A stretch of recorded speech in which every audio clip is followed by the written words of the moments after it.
Good morning and welcome to City Hall. We'll get started this morning with our invocation and our Pledge of Allegiance. The invocation this morning will be given by Jeff LeDuc, Associate Pastor at Southern Hills Baptist Church in Oklahoma City. And our Pledge of Allegiance will be led by Councilman Sam Bowen. Would you please stand? Let's pray together. Our Father, we acknowledge you this morning as the one true God. We acknowledge you as sovereign over all things. You are the creator of the universe. And being the creator of the universe, you are the one who created government. You're the one in your infinite wisdom designed government to serve the people. Father, we acknowledge that we need you, and I pray for this city council, each of the members, our mayor, all of those that take part in the business that will be conducted today, that you'd give them wisdom and discernment. And Father, we call out to you in the fact that we need you for every breath that we take. And so we are dependent upon you, and we ask these things in Jesus' name. Amen. Allegiance to the flag of the United States of America, and to the republic for which it stands, one nation under God, indivisible, with liberty and justice for all.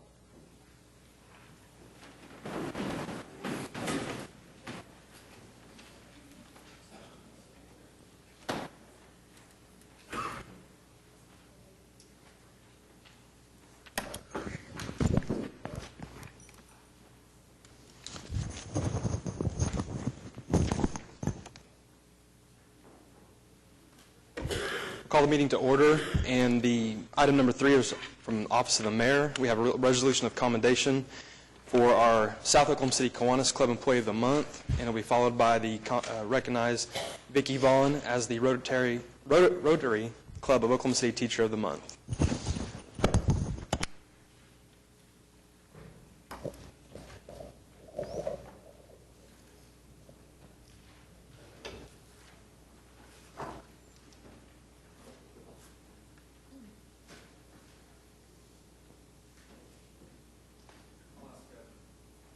I'll ask Ms. Fong Fong to come up, please. Ask the clerk to go ahead and read the resolution. Whereas Fong Fong has been a city employee for 6 years and is a Systems Analyst 1 on the Technology Enhancements Development Team in the Information Technology Department. Whereas Fong Fong develops software applications for the city's internal systems and websites. Whereas Fong worked with the Action Center staff for more than a year to develop a new customer-focused online system that allows citizens to easily and intuitively report and track code violations and service requests through the city's website, www.okc.gov. And whereas Fong worked with city departments to understand their system's needs, made suggestions, and came up with ideas to improve the reporting system, and did not hesitate to bring in other members of the information technology staff when she needed their areas of expertise to move the project forward. Whereas Fong was also able to fulfill customers' needs as evidenced by feedback indicating satisfaction with the new capabilities of the system, such as being able to track their requests online any time of the day or night. Whereas Fong Fong is a dedicated employee who does an exemplary job serving her customers. She was responsible, caring, and professional throughout the entire process.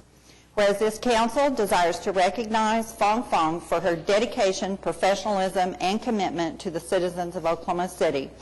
Now therefore be it resolved by the mayor and the council of the city of Oklahoma City that they do hereby thank and commend Fong Fong, February 2011 South Oklahoma City Kiwanis Club Employee of the Month.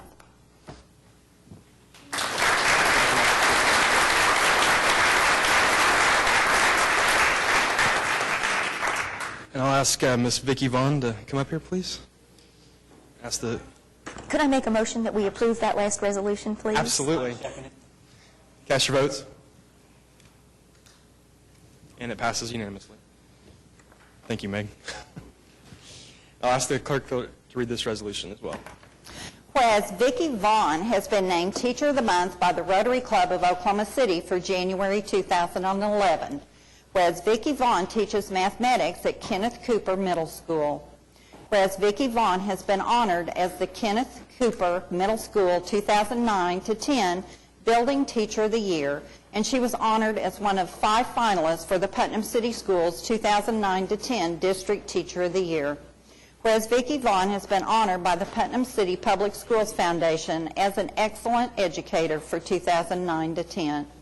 Whereas Vicki Vaughn is a National Board Certified Teacher who has devoted the past 33 years encouraging her students to love math through innovative hands-on, brains-on activities. Whereas Vicki believes her greatest accomplishment was working through the National Board Certification process, one of the top distinctions for quality teaching that a teacher may earn. Having worked hundreds of hours to achieve success has given Vicki the ability to encourage her students to keep trying and really pursue the goals they set for themselves. Whereas Vicki Vaughn believes that her greatest contribution to teaching is to pass on the best practice techniques she has learned to other teachers throughout workshops and the sharing of ideas, her colleagues describe her as the epitome of a professional, involved teacher who brings out the best in all of us by being a mentor and encouraging others to pursue their goals. Whereas Vicki Vaughn longs to see every child reach their full potential and pass on their own ideas, discoveries, and goals as a member of our global society. Now therefore be it resolved by the Mayor and Council of the City of Oklahoma City that they do hereby recognize and commend Vicki Vaughn as January 2011 Rotary Club of Oklahoma City Teacher of the Month. Congratulations. I'll entertain a motion. Cast your votes. And it passes unanimously.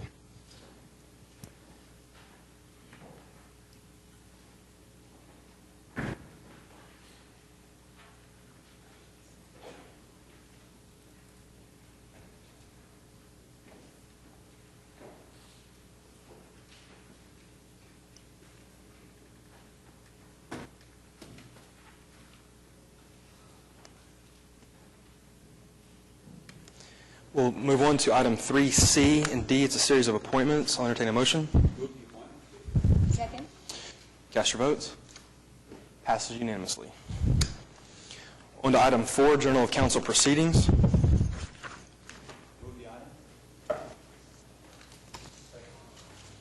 Cast your votes. Passes unanimously.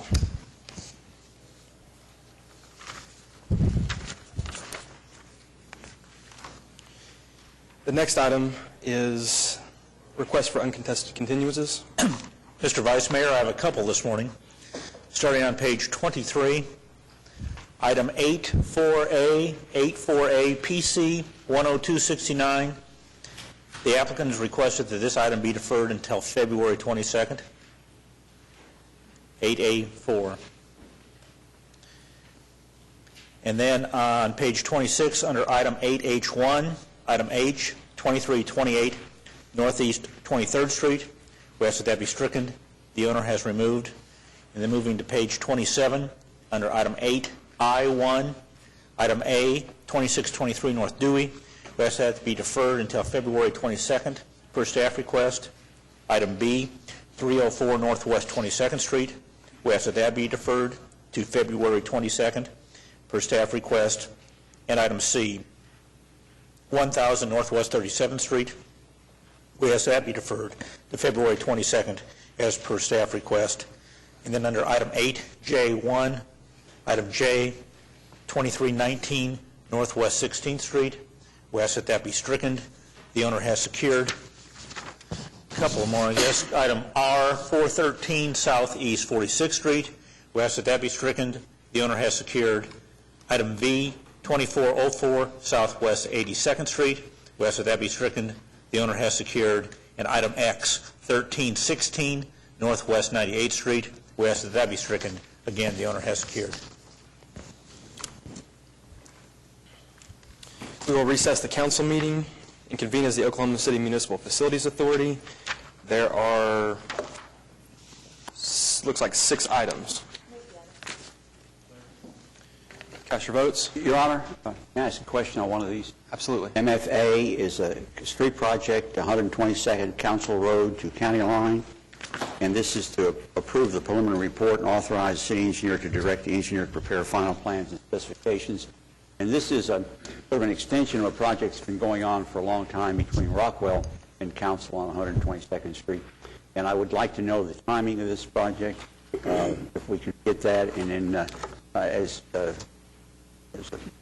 not as I normally do. I'm usually asking for these done to be as quickly as possible. I would ask that this one be done very, very carefully because the people out there have been impacted significantly by the construction on 122nd Street already. We'd be happy to get you the proposed schedule and work with you on any modifications that may need to be done. Thank you very much. Mr. Vice Mayor, I would like to comment on E. All right, that's the new pro at Jimmy Stewart Golf Course. Am I correct over there? We're still on the MFA. Or did I jump? We're on the Municipal Facilities Authority. Oh, my bad. We'll get to it. It's on there. We'll get to it. Any other items under the MFA? Cast your votes. Passes unanimously. We'll adjourn the OCMFA, convene as the Oklahoma City Public Property Authority. There are 7 items. Mr. Vice Mayor, may I ask a question, please? Yes, you may. Would you please pull item C out, or I'm sorry, item G out, and vote on that separately? We sure can. Thank you.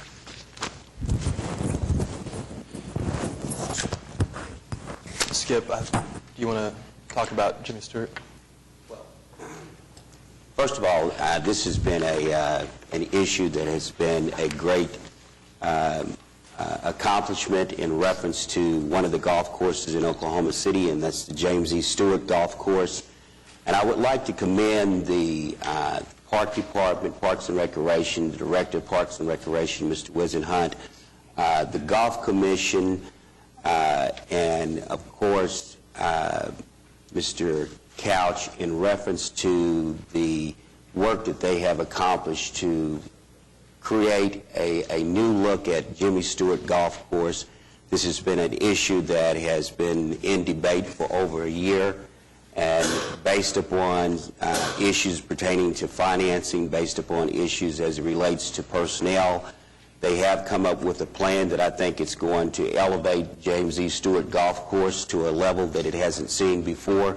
And I would like to also commend Mr. Mark Galloway for his tenure as serving as both Trosper and James E. Stewart. And of course, now the time has come in which we see that there is a need for James Stewart to have its own golf pro. And of course, with Mr. Flowers has been the individual that has been selected for that position, I just want to say that you guys have done a fantastic job in a very civil way to accomplish what we have here today for the approval of James E. Stewart. And so for a 9-hole course in Oklahoma City, it's going to be probably one of the best 9-hole courses in the region. And so I just want to commend you on that. Thank you, Skip. I will entertain a motion on A through F. Councilwoman Salyer requested G be pulled, voted on separately. Move. Cast your votes. Passes unanimously. Give her a chance to step out. See which one. Now we'll entertain a motion on G. Second. Cast your votes. Passes unanimously.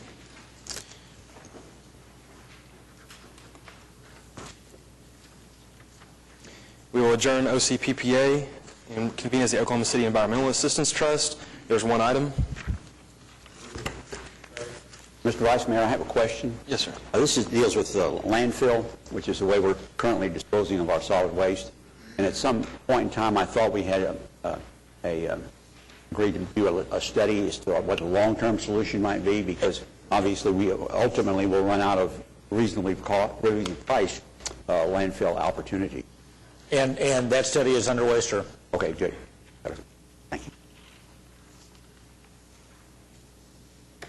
Cast your votes. Passed unanimously. We'll adjourn the Oklahoma City Environmental Assistance Trust and reconvene the council meeting for the consent docket. And there are a lot of items. This is 2 weeks' worth of items. Are there any items that we need to consider individually? Mr. Vice Mayor, I have a question on AW. a comment on BC, and a question on BF.2. BF2? BF.2, yes, sir. Thank you. And Brian, if I could, I'd like to make a comment about S, and then item AV as in Victor. AV? Okay. Any other items? AP2. AP2? Any other items? S, along with Councilwoman Salyer, and I would like to see if we could have someone from staff to give us a little bit of an outline as it relates to the grants under S. Okay. Pat, you want to get us started? I'm sorry, Sam. BA1. BA1? Okay.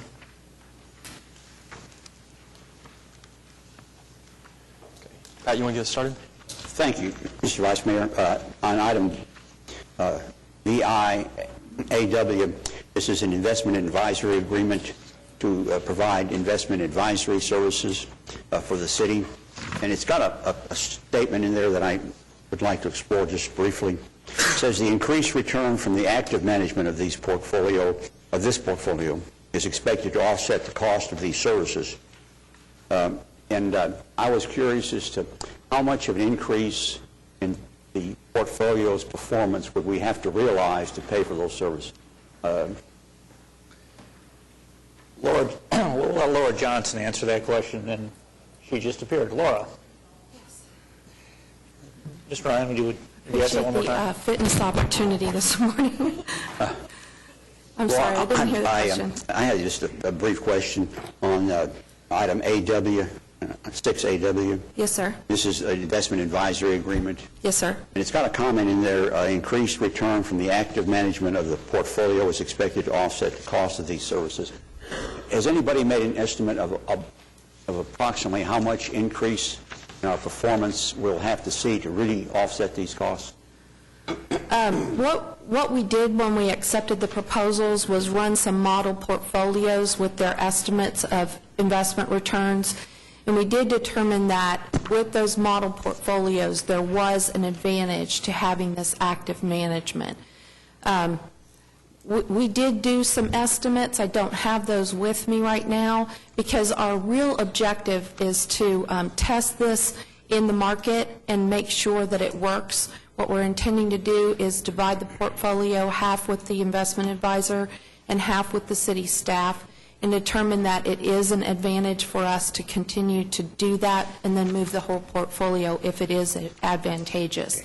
With the idea that we wouldn't continue this if it doesn't pay for itself and earn better. So it's essentially a one-year test of this process. It is a one-year test with the idea that if it works, we have a renewable contract. Well, I know available. the concept sounds, certainly sound, but historically, actively managed accounts have not significantly outperformed. Those are just tied to industry.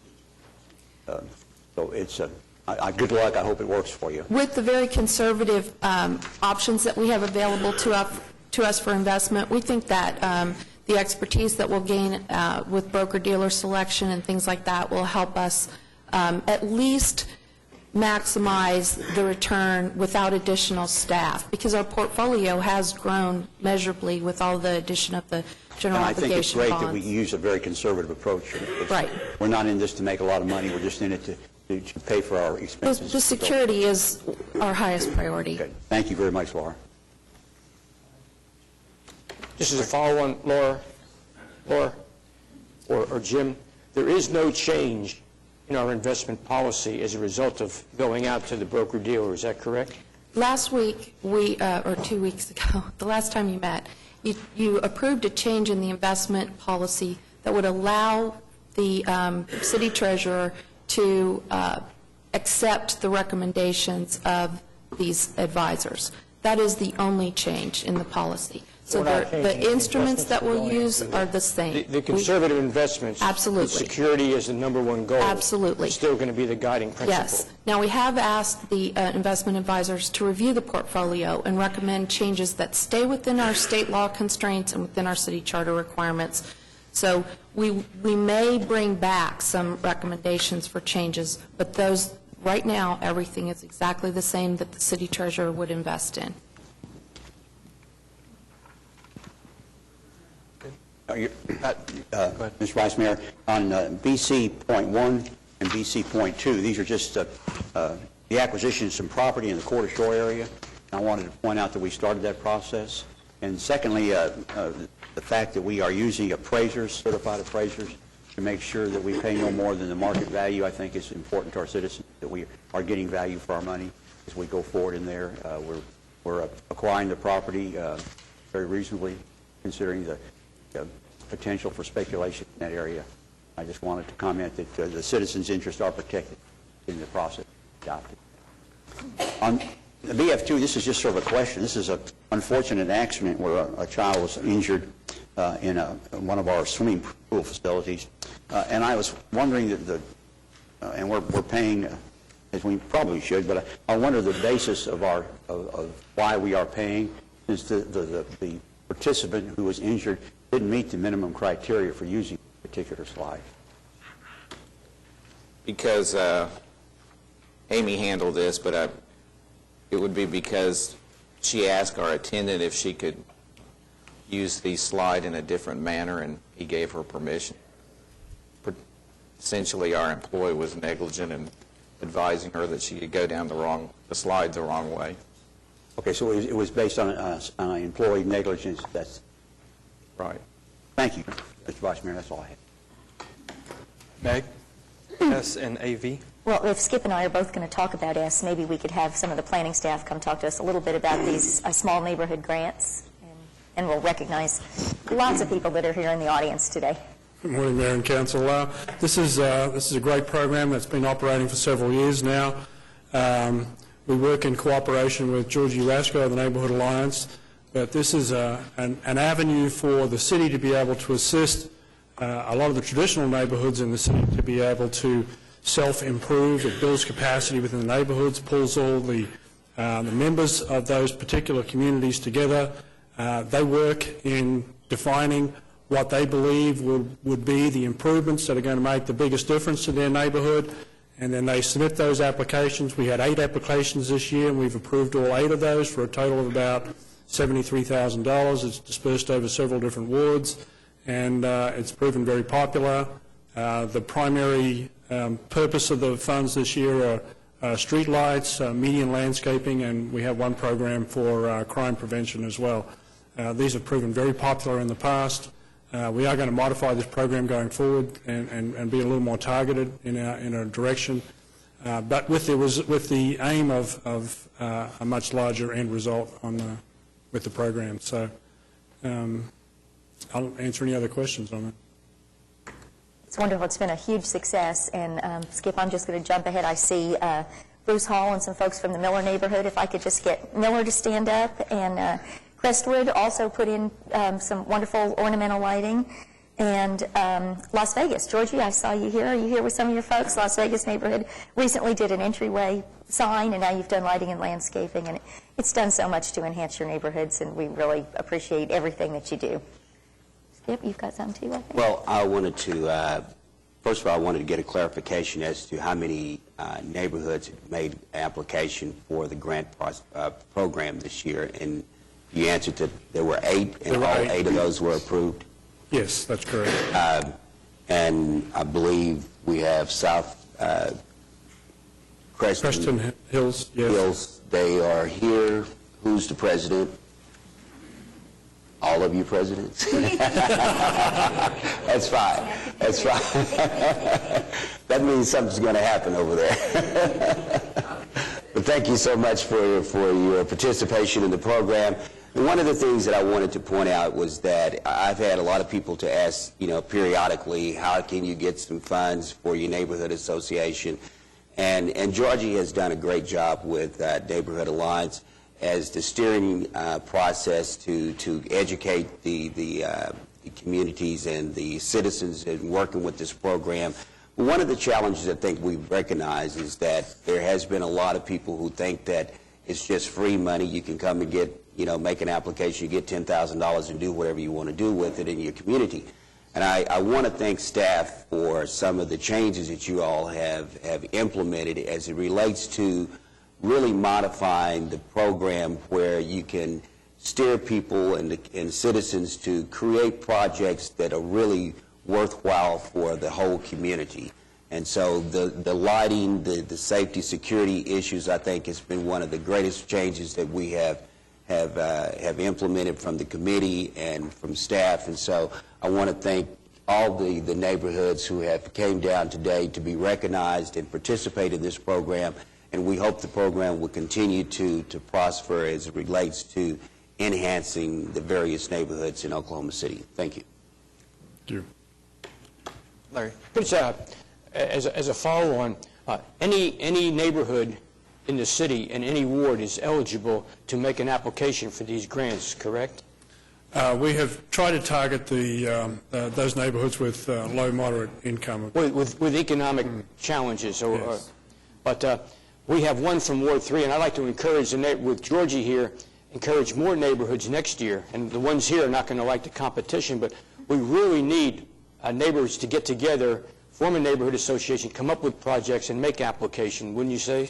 Yes, and we are working with some neighborhoods on larger grants as well. Some of these grants have been dispersed over several years. Some of our recipients have been back several times for a project that was worthy but was more than the $10,000. So we would like to try and address all their issues in one shot. Russ, I have a question. When you're talking about the economic level that is required for help, is that done on a income basis, property value basis, zip code basis? How is that? It's an income basis. Okay, by zip code? By census or tract. Census tract, okay. We ask there are others here too today. Could we ask all those that are here as recipients of the neighborhood grants to stand, please? You just did. Yes.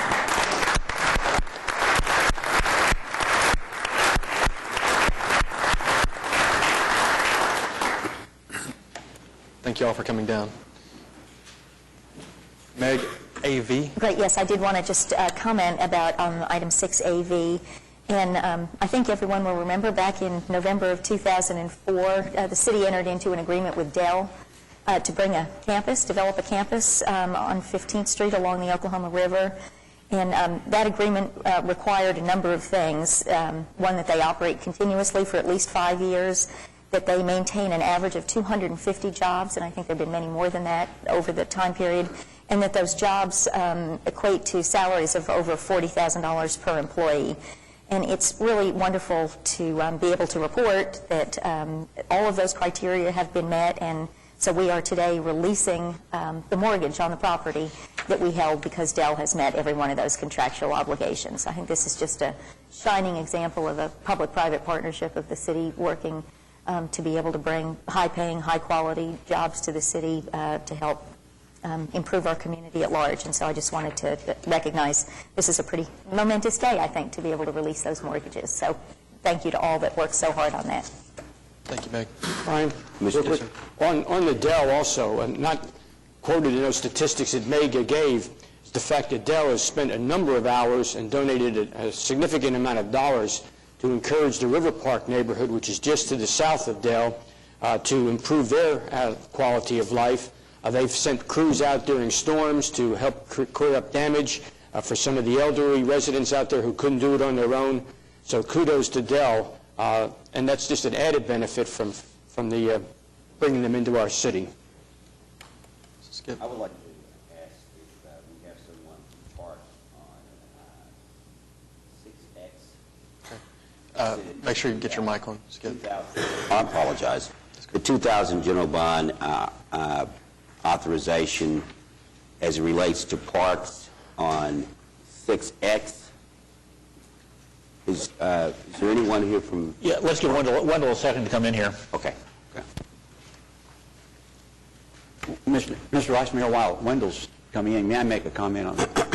In our consent docket this morning, there are several projects dealing with the completion of the arena, once known as the Ford Arena, now as Oklahoma City Arena.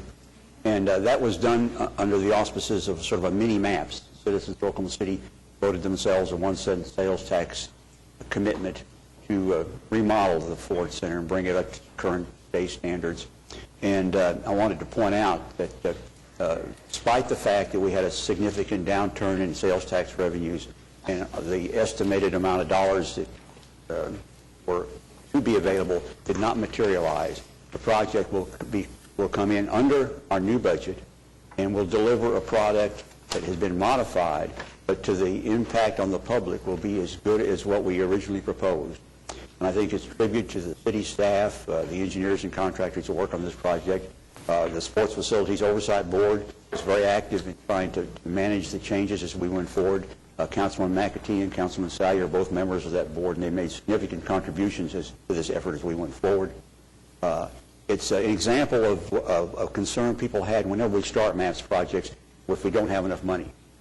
And we've dealt with that in a rather significant way in the Ford Arena project, practice facility project, and we're able to deal with it successfully. And I think it's a tribute to the city's staff, engineers and contractors, architects who worked on these projects to be flexible enough to go ahead and deliver a quality project with a reduced budget.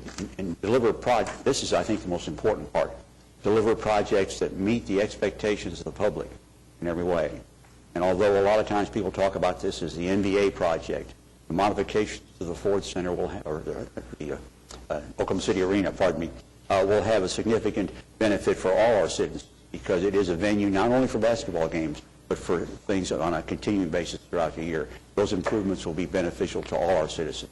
So I think we owe a debt of gratitude to the city staff, the architects and engineers who've done that project. We've gotten great bids on the project because we've managed it very carefully, very diligently, and I think it's a real tribute to a lot of players that we are delivering a very, very good product, a product that will meet the expectations of our public with under budget and on time. Thank you. Thanks, Pat. Just one thing on the leader of that Sports Oversight Committee, the chairman, was Pat Ryan. Pat, we owe you a debt of gratitude also for the hours that you have put in that effort. Thank you. Wendell, I think the question was from Skip on X. Yes, Councilman. Yes, Mr. Wisenhunt. I noticed that we have 7 parks that are a part of the 2000 GO bond, and my question, I realized that the bidding in process was amended on the 19th, and my concern is especially as it relates to Edwards Park, are we boxed in reference to the projects as it relates to the backstops, or I mean, I think this was all a part of improving the parks as it relates to different athletic programs.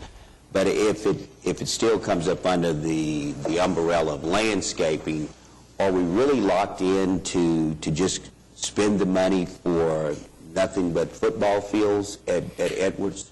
What we're doing there, well, let me preface what I'm going to say by reviewing the fact that for many years, the almost, well, I should say primary, but almost complete use of Edwards ball fields have been for Little League football. There's been little other use of them.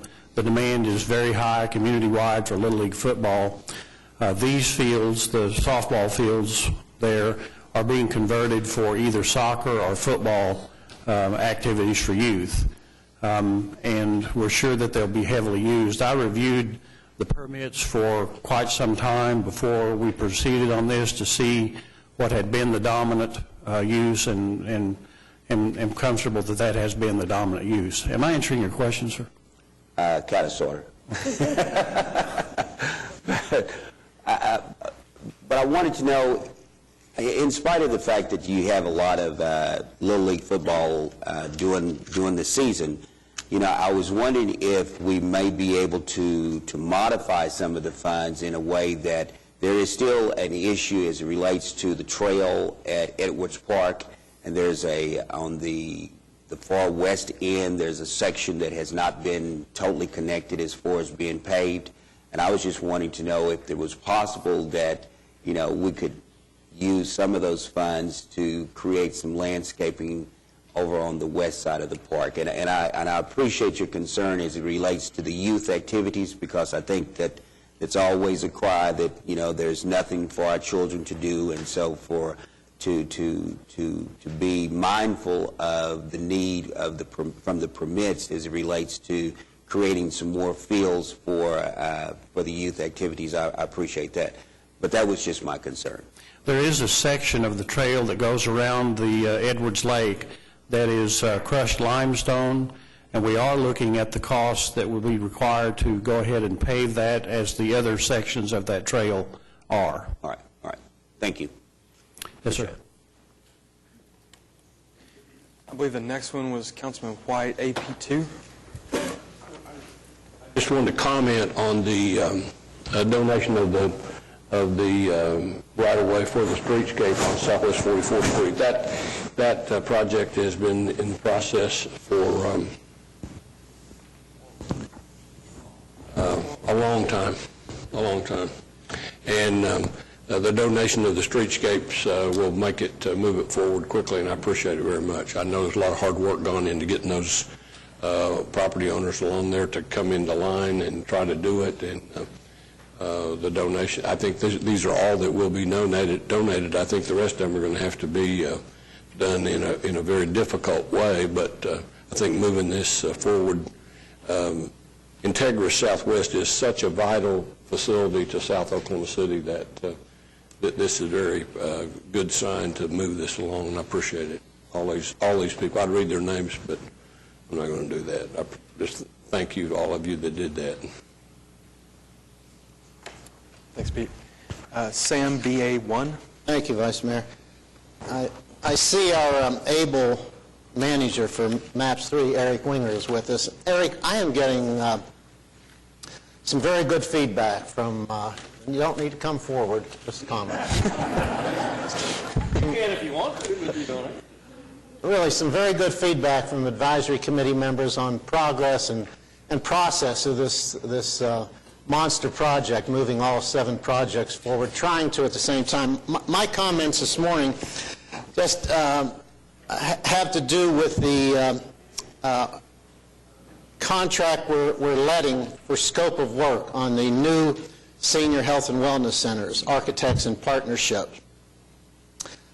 This scope of work that we don't have, and that's what the RFP went out for, is intended to bring this last project up to the speed of the rest of the projects. And I feel we've got a good selection, good process in arriving at this selection.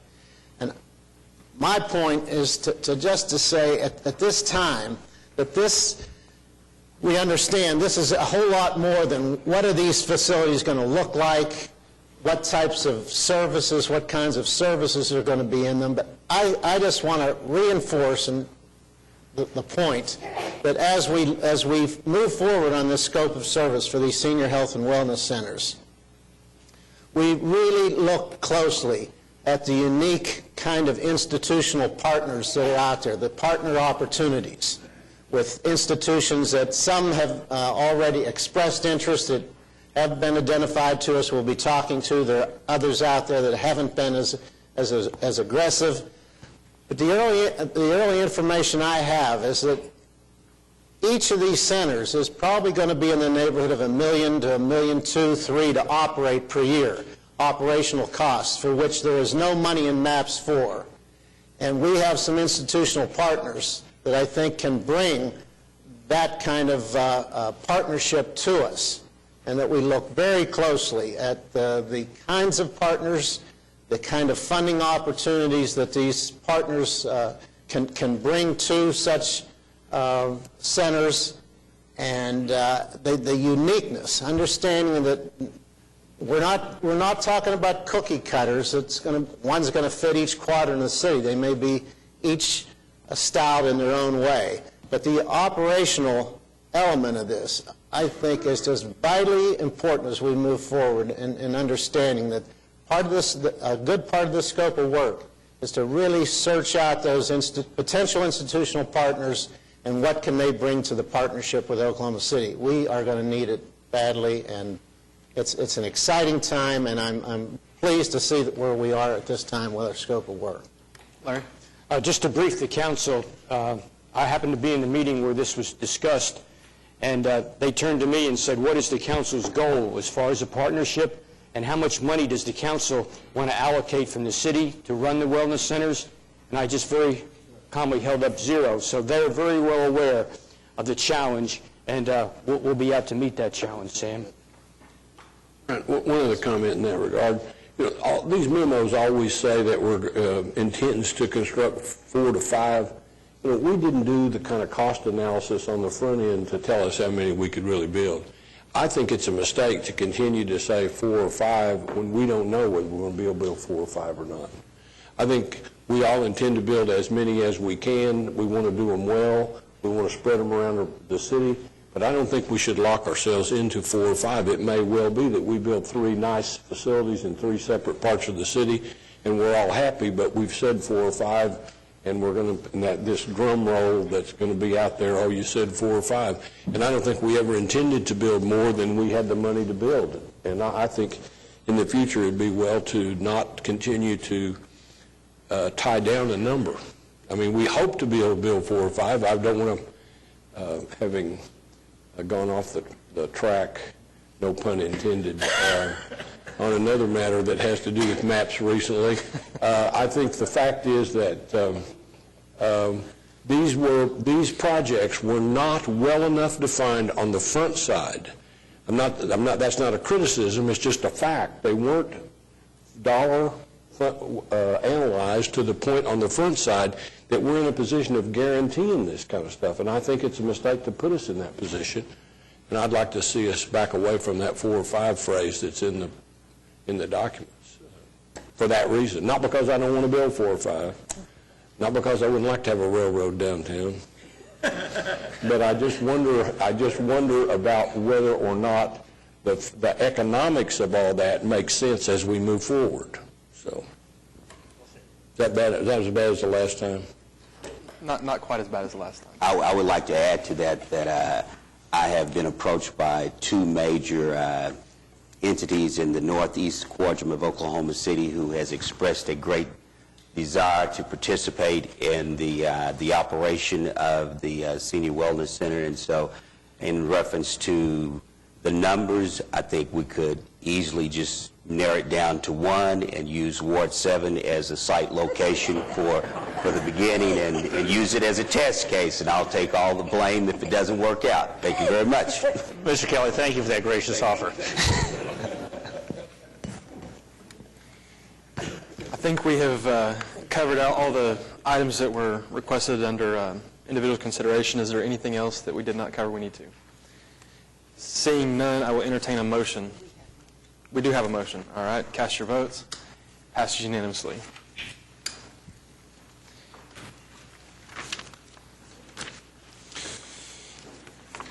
On to the concurrence docket. There's also a number of, quite a few items on the concurrence docket as well. I'll entertain a motion. AB. I think it's Can we get a second? Second. Okay. Skip, AB. Yes. Eric, that's Edwards Elementary change order. Could you give me just a brief update as relates to change order on this one? Is it Edwards Elementary's? It is. It's just continued changes at Edwards Elementary. It's not the final change order. We're anticipating some additional changes, projects open and complete to the most part, but we expect some of the additional items to come forth in the future on a future change order to finalize. For example, Eric, the fence is still forthcoming, right? So some improvements to the fencing are forthcoming. I think there's some incomplete items that we've discussed regarding some of the painting. That won't be a part of a change order. Those will be included as a part of the existing contract. But we're also considering some possible additional landscape improvements and some things as well. But those would be on a future change order, not this one. Well, Eric, you and I, we've had some serious dialogue as it relates to Edwards. And I think there's a lot of people that has asked questions because it is considered probably one of the strongest historical elementary schools in the northeast quadrant of Oklahoma City for a lot of reasons.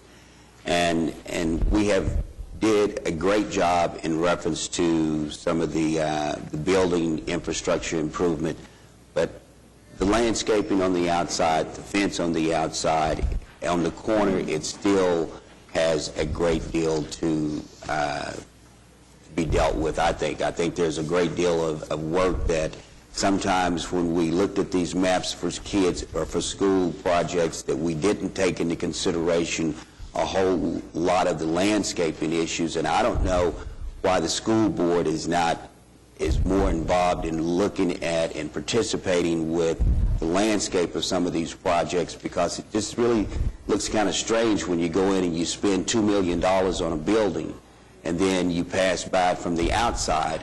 Unless you go on the inside, you don't see the $2 million look. And this school sits right on the corner, a main area of traffic, and it gets a look of probably over 1,000 cars, on any given day. And, it just seems like that they could do the school system, and I'm not putting the blame on you. I'm just saying that I think that they should be a little bit more proactive in reference to how does this corner look. For years, that school has sat there and had to look at all the bad elements. Those children come in, and we finally got the traffic in a way where the children are safe, trucks are out of the way of the drop-off, you got a new drop-off, and it looks fantastic. But I still think that there's a lot to be done in reference to the aesthetics of that building and for those children that go to school there. And I think, if the school board hear it, I don't want them to think that I'm jumping all over them, but I just feel like that this whole equation sometimes in reference to the spending of this money, they didn't take the whole landscape issue into consideration. And that's my biggest issue about it. Mr. Kelly, first of all, your personal involvement in the new drop-off lane is a huge improvement out there. And from my standpoint, getting rid of those annexes on the corner was huge, because that really masked you couldn't even see the school from 10th Street with those trailer houses that were in there. And so those are gone now. We are in the process of putting a new fence in, and we have no problem at all taking a look at enhancing the landscaping. I assume you mean more generally on the south side? On the south side and the north side. Okay. But if you look at the school right now, you go over there and you got playground equipment that I know for a fact that is probably over 60 years of age. And it just doesn't make any sense. You go in and you spend that kind of money on improving the school and say that this is one of the improved schools under the MAPS program, and the children come outdoors and play, and they still play it on logs. And that's what they still have over there. And the landscaping on the corner is just absolutely zero.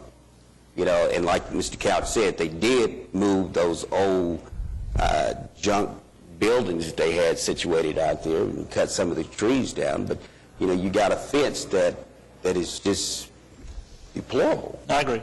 I agree with that. We'll certainly take a look at that and bring back some concepts for it. Mr. Vice Mayor, in response to some of that, though,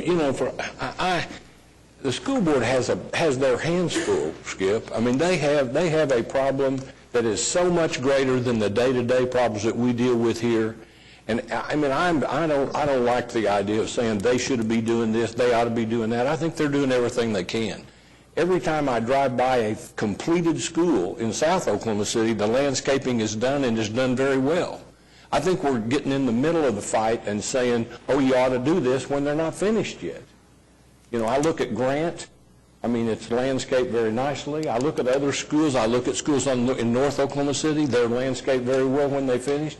I dislike the continual connotation that they ought to be doing something else. I think they're doing everything humanly possible to get their arms around a problem that is so much greater than most of us realize. It's very difficult. And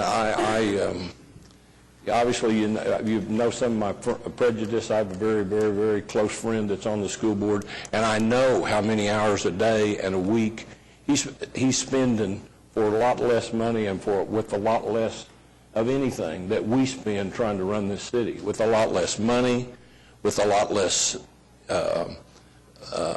with a much more difficult situation, a much more difficult labor situation than we have, a state law situation that's so archaic it's almost laughable. I think they do a good job, Skip, and I don't like the idea that we continually find some way to stick a knife in them. Almost every Tuesday we find a way to stick a knife in them, and I think that's wrong. I think it's like walking a mile in their moccasins. I think we ought to put ourselves in that situation and not be looking for a way. You know, under different circumstances, the accomplishments they've made would be being trumpeted in most cities. What they've accomplished and what we have accomplished with them would be something that we would all be proud of in most communities. For whatever reason in this community, we want to bash it. We want to say, oh no, we need to do away with public schools. We need this, we need that.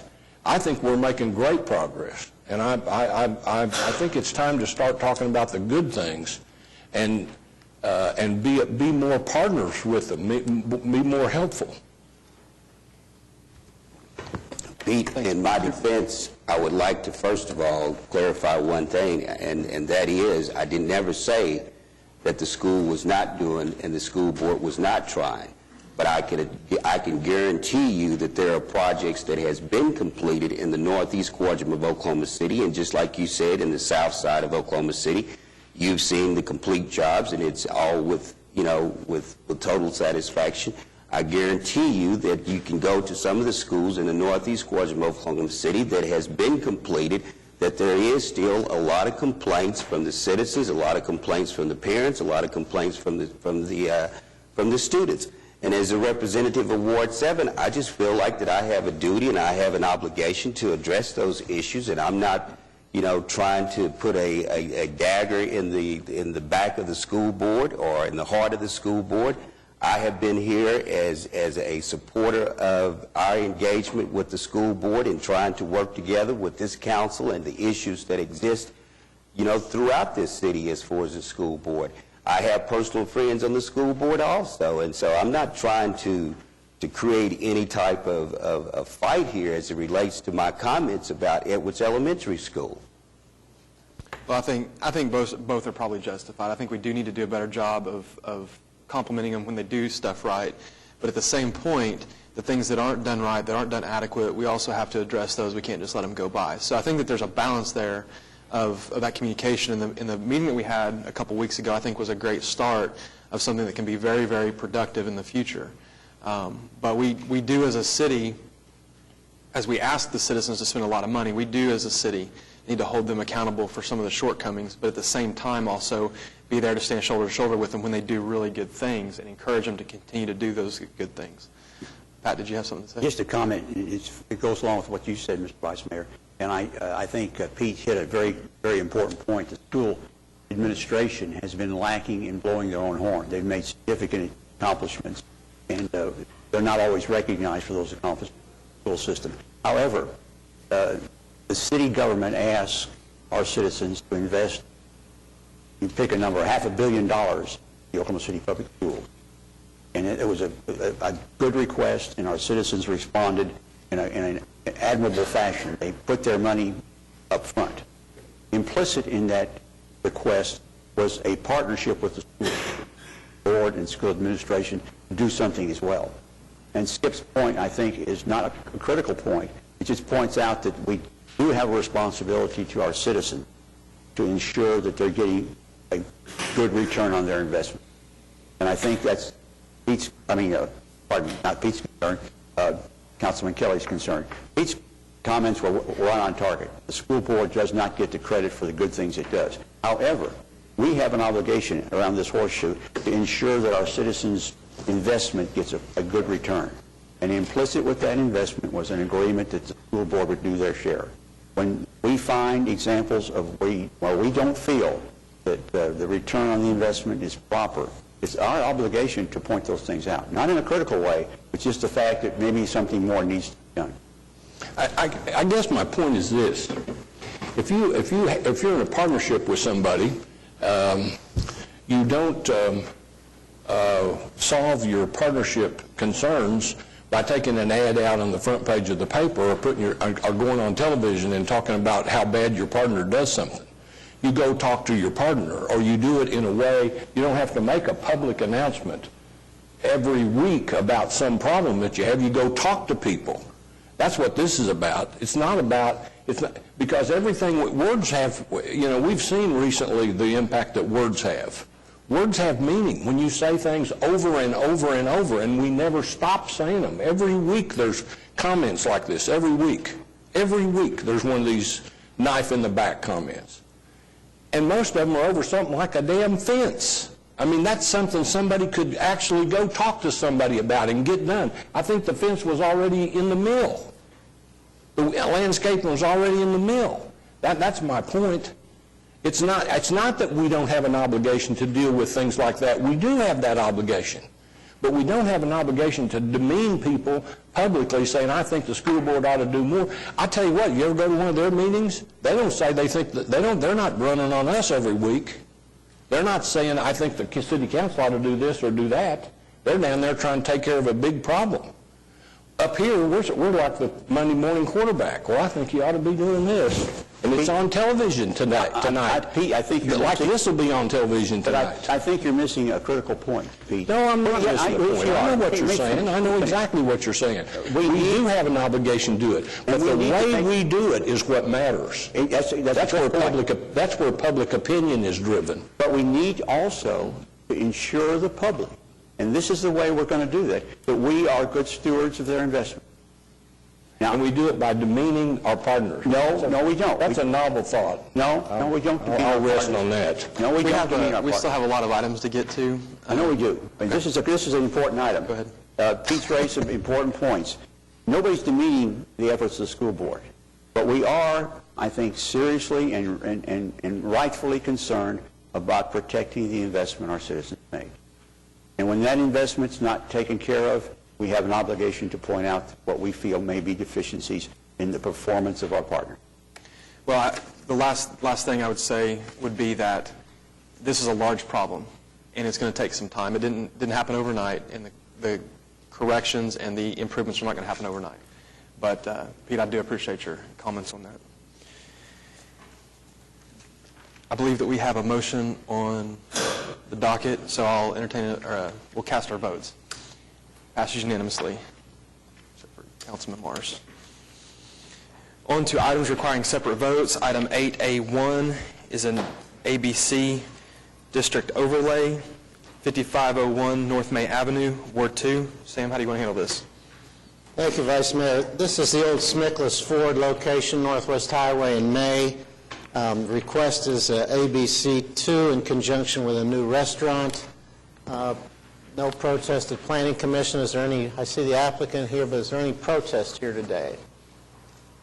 Seeing none, I'd move for, you have something to add, sir? There was a protest initially. I will say the protest has been withdrawn. We met with the protesters on January 4th. We addressed their concerns, and they decided to withdraw the protest. It's part of the record. Thank you and good luck. Move for approval. Cast your votes. Passes unanimously. On to item 8A2. It's also an ABC overlay, 13905 North May Avenue, Ward 8. Pat, how do you want to handle this? Thank you, Your Honor. Did anybody sign up to speak on this particular issue? There were no protesters at the Planning Commission. This is an area of restaurants and commercial establishments that have ABC licenses of various kinds. And since there were no protesters and it's consistent with other uses in the area, I move approval. Cast your votes. Passes unanimously. And Your Honor, in view of the fact this was originally docketed last week, I would like for the emergency on this one. I move the emergency. Cast your votes. Passes unanimously. On to item 8A3. It's also an ABC overlay, 10 Northeast 10th Street, Ward 7. Skip. I have haven't received any calls. Mike. Microphone. Are you here supporting this or protesting? So I'm the applicant.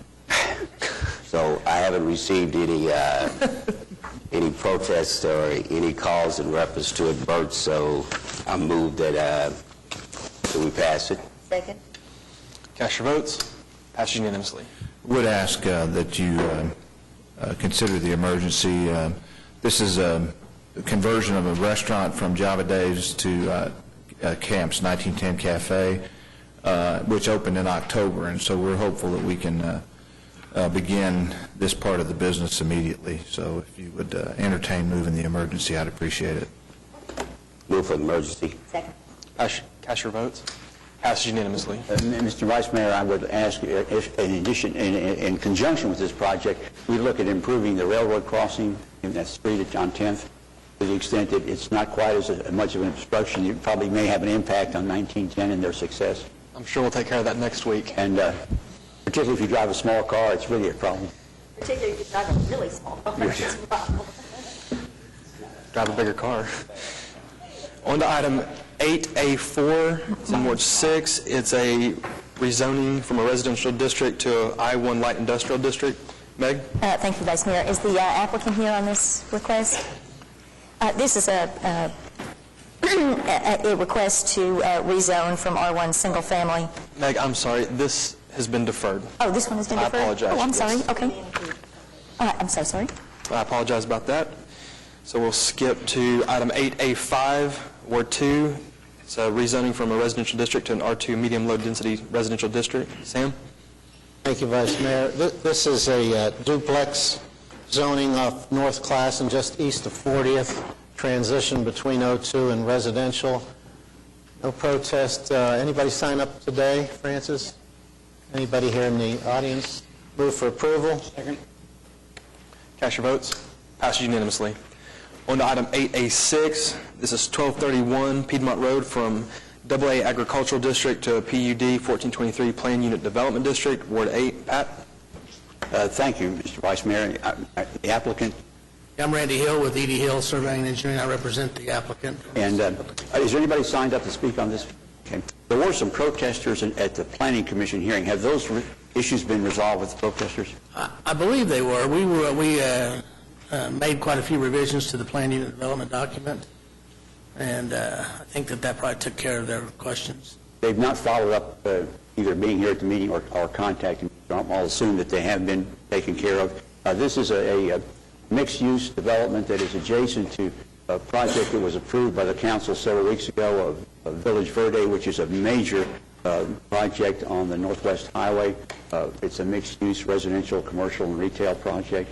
This is consistent with that kind of development. Having no protesters here, are there any questions of the applicant? We have Mr. Hill here. I would move approval. Cast your votes. Passes unanimously. Thank you very much. On to item 8A7. This is 3501 Northeast 10th Street from R1 Single Family District to PUD 1424 Plan Unit Development District, Ward 7. Skip? Is the applicant here? Beg your pardon? I'm D.W. Congressman, the applicant. Could you give us just a little bit of brief explanation of what this project is? This is it's going to be a wakeboard cable park, and if you care, we made a 1-minute video for you guys to watch. We'd like to see it. Thank you. Sir, could you state your name and address for the record, please? Name is Garrett Skeen at 3216 Windsor Terrace, Oklahoma City.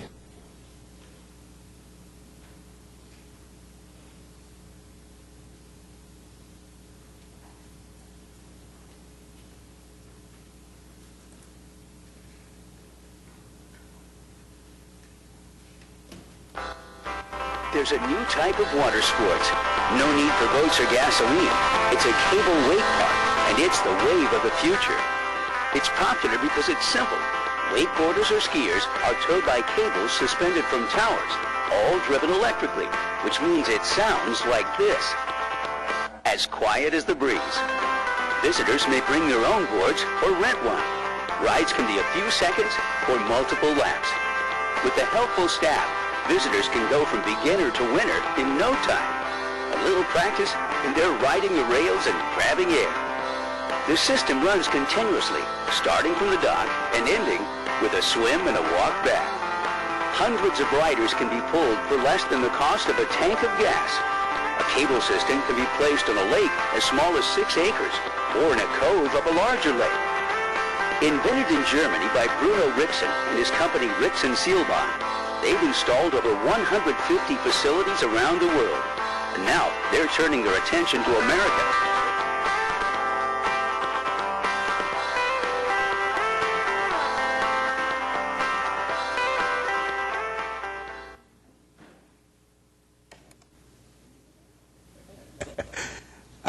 The location of this is 3500 Northeast 10th, is that correct? Yes. And what's the approximate acreage of... The approximate acreage is 67.29 acres that's going to be in the PUD. We've had several conversations in reference to this for quite some time. I was driving up north on I-35, and I kept looking over to the east, and I couldn't figure out what this was. I thought it was a sand pit, and finally you come down and we have the meeting, and then that's when I realized that this is what you call cable skiing. Is that right? It is a wakeboard cable park. You can do wakeboarding, water skiing, kneeboarding, anything water sports related we can do. Okay, all right. Well, we look forward to the project in Ward 7 and hope you guys have great success with it. Thank you. Is there any project like this anywhere near here? There's one in Guthrie, and we're packing up and moving to the city on approval. Yes, we are just going to pick up the towers and move them. Okay, thank you. And then there's 12 in the nation right now, and so it's a very unique, attraction. I would say that as you get this completed, you probably ought to invite us down to take a trip. Of course. Okay, maybe not all of us. Vice Mayor, just a question, Manager. Not this kind of technical cable operation, but some years ago out at our Crystal Lake, we had a ski jumping. Was that done privately? Yes, there was, actually, I believe, yes, there was a private owner involved in Crystal Lake. And for some time that operated? A number of years, yeah. We did fine with that, didn't we? I'm sorry? Did fine with that, didn't we? Yeah, no, there was I think a bit of a conflict from time to time between the skiers and the fishermen out there, but as far as the activity itself? The activity itself was safe and well done, yes. Do we have a motion? I'd like to move this for passage. Cast your votes. Passed unanimously. Thank you.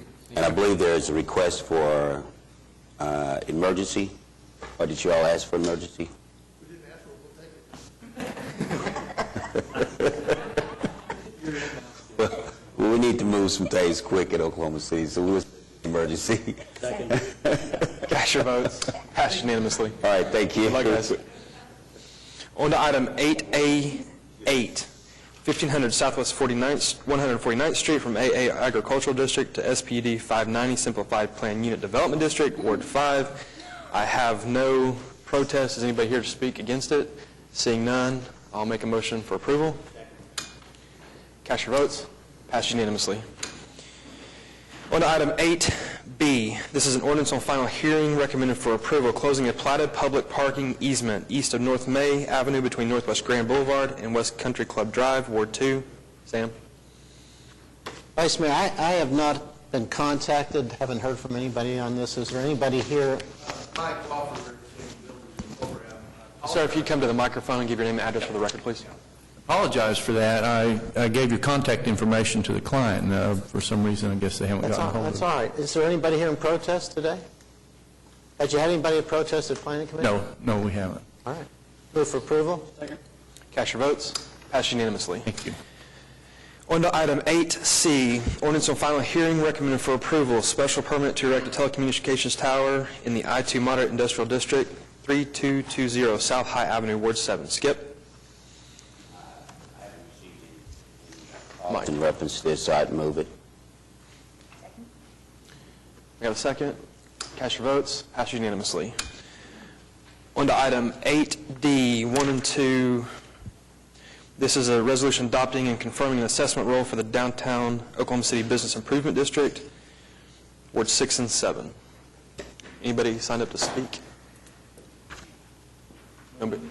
Move it. Got a second? Second. Cast your votes. Passes unanimously.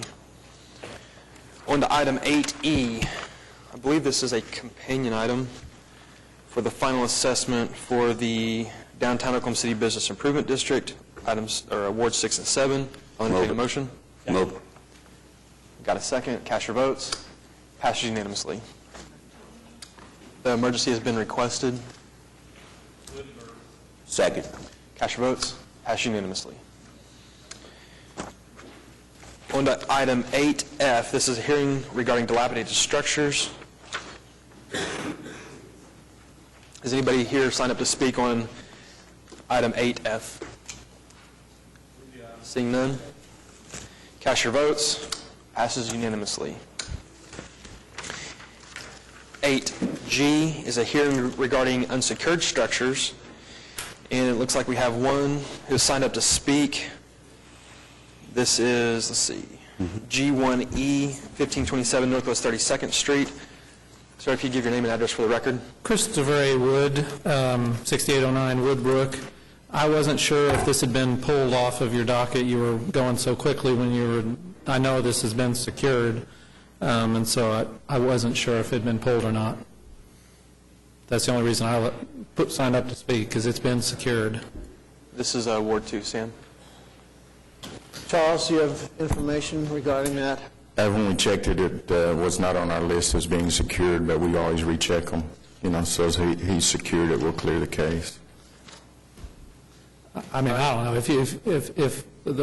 If somebody had kicked in the back door, we boarded it with 2x6s on the bottom plate and boarded it from the inside, and then wired shut that's the shed in the back that was wide open. Somebody had broken open it, and so we secured it. So you have secured these discrepancies shown here. So yeah, and I'll be glad to meet with them. If they're not satisfied, we'll do it differently.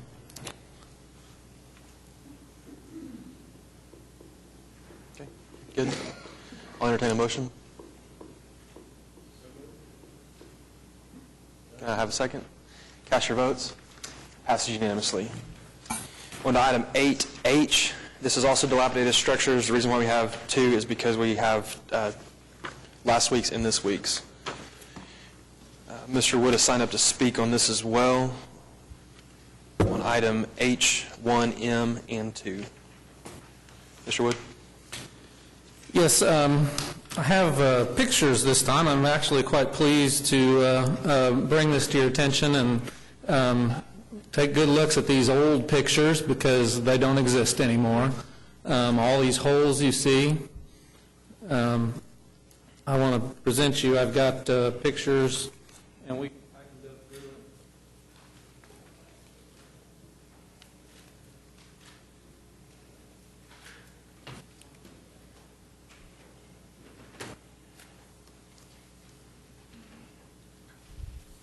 them.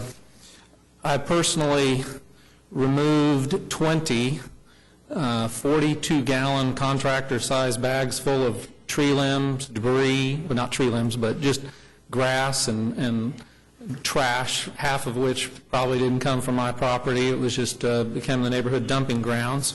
The first picture that I've provided to you is a view of the outside, and you can see that the front lawn is clear and clean. We've taken away 2 trailer loads of tree limbs.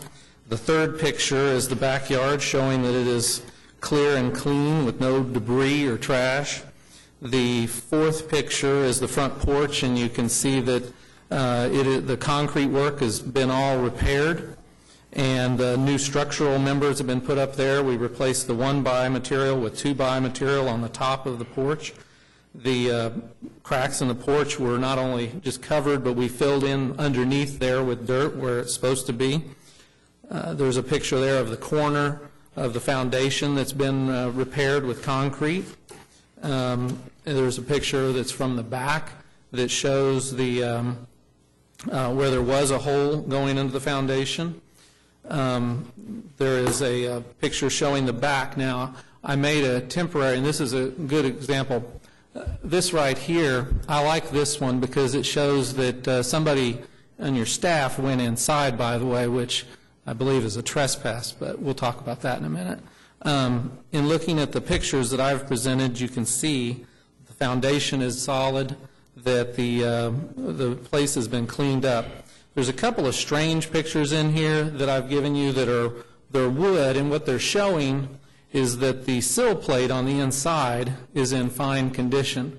that it's not been rotted away. I did replace the sill plate on the back here.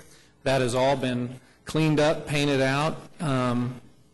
The roof, I've taken pictures to show you that it's not sagging, and I took pictures on the inside to show that the structural members are in place, intact. They're not sagging whatsoever.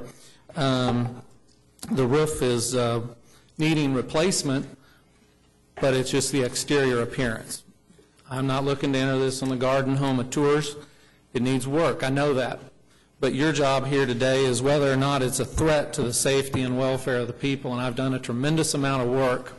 The foundation is strong, and I don't believe Mr. Bumpus will tell you that there's any threat that this thing is going to collapse or is a harm to the general public. I know I got work to do, but it takes time to do that work. You gave me 2 weeks. I started contacting them within 1 week to say, come look at what I've done, let's look and go over this. I was told last Monday that I was clear. My work was done. And then I was contacted again on Thursday or Friday and told, no, you're back on the docket. Okay? So from a technical standpoint, I think I'm probably clear, and it probably should have been renoticed. I personally think that I've done the work to make this secure, sound, structurally sound. It needs more work, I know that, but it's off the dilapidated docket. It is no longer a threat to the general safety and welfare of the public, and therefore you should remove it from there. Furthermore, and this is just another little technicality, I wouldn't be a good lawyer if I didn't point this out. Your inspectors went inside the house. Your inspectors can't do anything more than your police can do. Can the police just walk into your house? No. The inspector went inside the house and took pictures, and that's a no-no. It's trespass. Now, I just want this off the docket. I'm going to continue to work on this. I actually got excited about working on this because once I got over there and saw this is a pretty decent area and I can do something with this. The house had some legal issues left over from the previous owner. I can resolve those now. I needed to wait until the statute of limitations had expired. I need to do a quiet title on this thing. Before any prudent investor would put serious money, like we're putting on a new roof, you're going to want to make sure you've got clear title. I just need time to do that. That's a property maintenance issue, not a dilapidated issue. So I'm asking you to look at the before pictures, look at the after pictures that I've given you, and you can see that the structural work has been done, and this should be removed from your dilapidated docket. Meg, it's Ward 6. How do you want to handle it? Yes, well, I guess I'd like to hear from staff, but I think before I do that, I need to just make a comment here. Chris, when you came before us last time with this property and we saw these photographs and they were terrible, you didn't have photographs with you, and you assured me, however, that a level of work had been done, and that level of work had not been done. So I'm a little bit disappointed in the process last time, and so I'm going to carefully listen to staff's comments this time about what's been done and whether or not this truly is a safety issue or whether it has modified itself into a maintenance issue. Well, this was inspected yesterday. It still had problems with it. As you can tell, the roof's in bad shape. There's several problems that we talked about at last staff meeting that have not been corrected, but he'd just been secured over. He just covered them. He didn't correct them.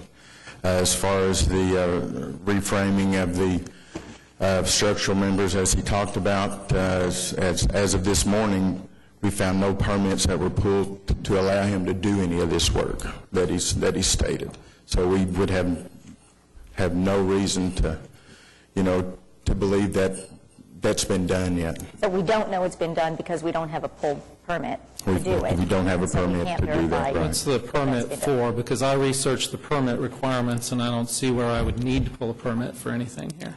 Anytime that you do framing for structural framing, you're required to get a permit. All I did was board up the back just like and secure it like it was supposed to, and that's a temporary fix. The problem is people continue to kick in the door. I eliminated the door by just covering it over with siding so that nobody's going to do that anymore. That's not a permanent structural change. Charles, what kind of work needs to be done in order to remove it from the demolition? Well, he has partially done the foundation as far as parching some cement into some of the cracks.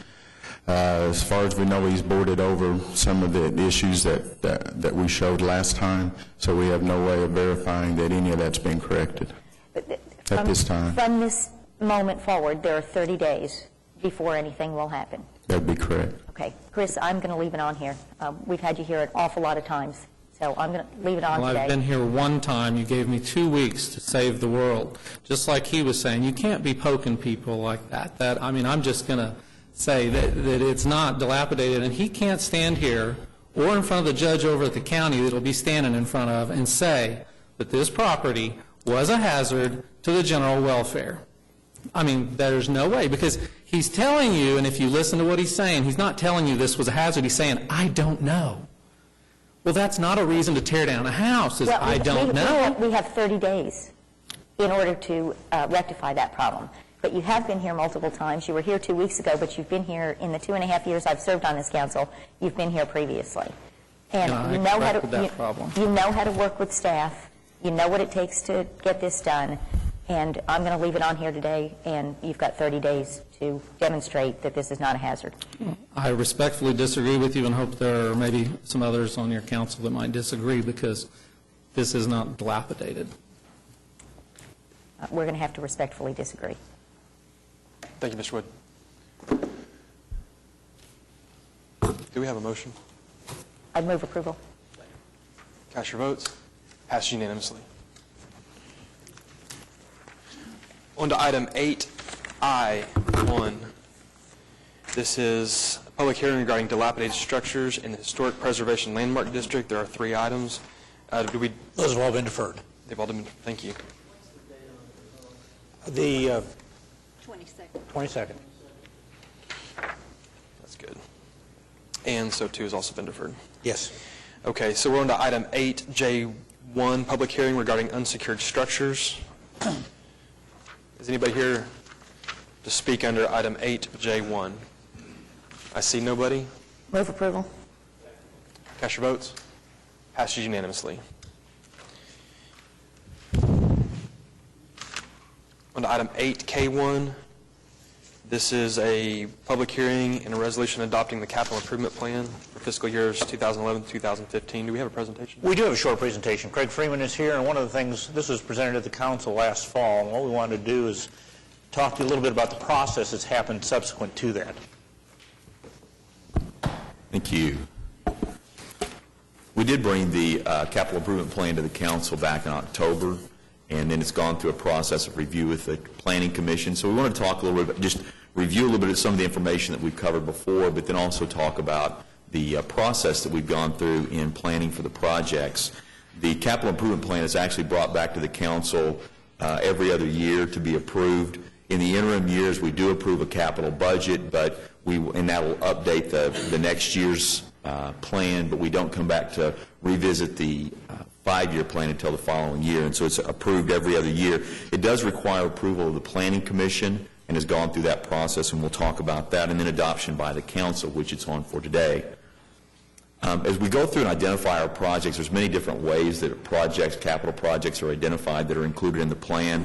The approved general obligation bond authorization or bond program is one way, because there's a planning process that goes around that, and a lot of the projects or a lot of the plans that get included in the plan, in the capital improvement plan, have gone through other planning processes. And so the bond authorization of the bond program, the citizen survey helps to guide the decisions about capital projects that are included, and everyone understands and knows that streets has been a top priority and our lowest rated area, and it's something that we continue to focus on through our capital plan. City council policies and priorities. The departments individually are evaluating projects as they go along and as they identify needs, and that is included as we have special plans and studies as we do our street ratings. That helps us in making decisions about which streets to work on and where. The projects that are included in the special taxes that are approved by our voters become a part of the plan. And so there's many different ways and different sources, and we'll look at that at the end as some of the different sources, funding sources that we have for our capital projects. But those are some of the ways that we use to identify the projects that will be included.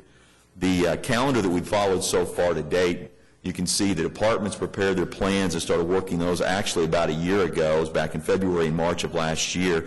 We have developed and adjusted our planning process somewhat, where we have a broader look at our projects, where we have all of the departments that are involved in capital planning and capital projects get together as a planning team and review the projects that are approved. And that helps for better cooperation and collaboration between the departments as they're preparing their plans, just to make sure we don't have projects that overlap one another or that are out of sorts in terms of their timing.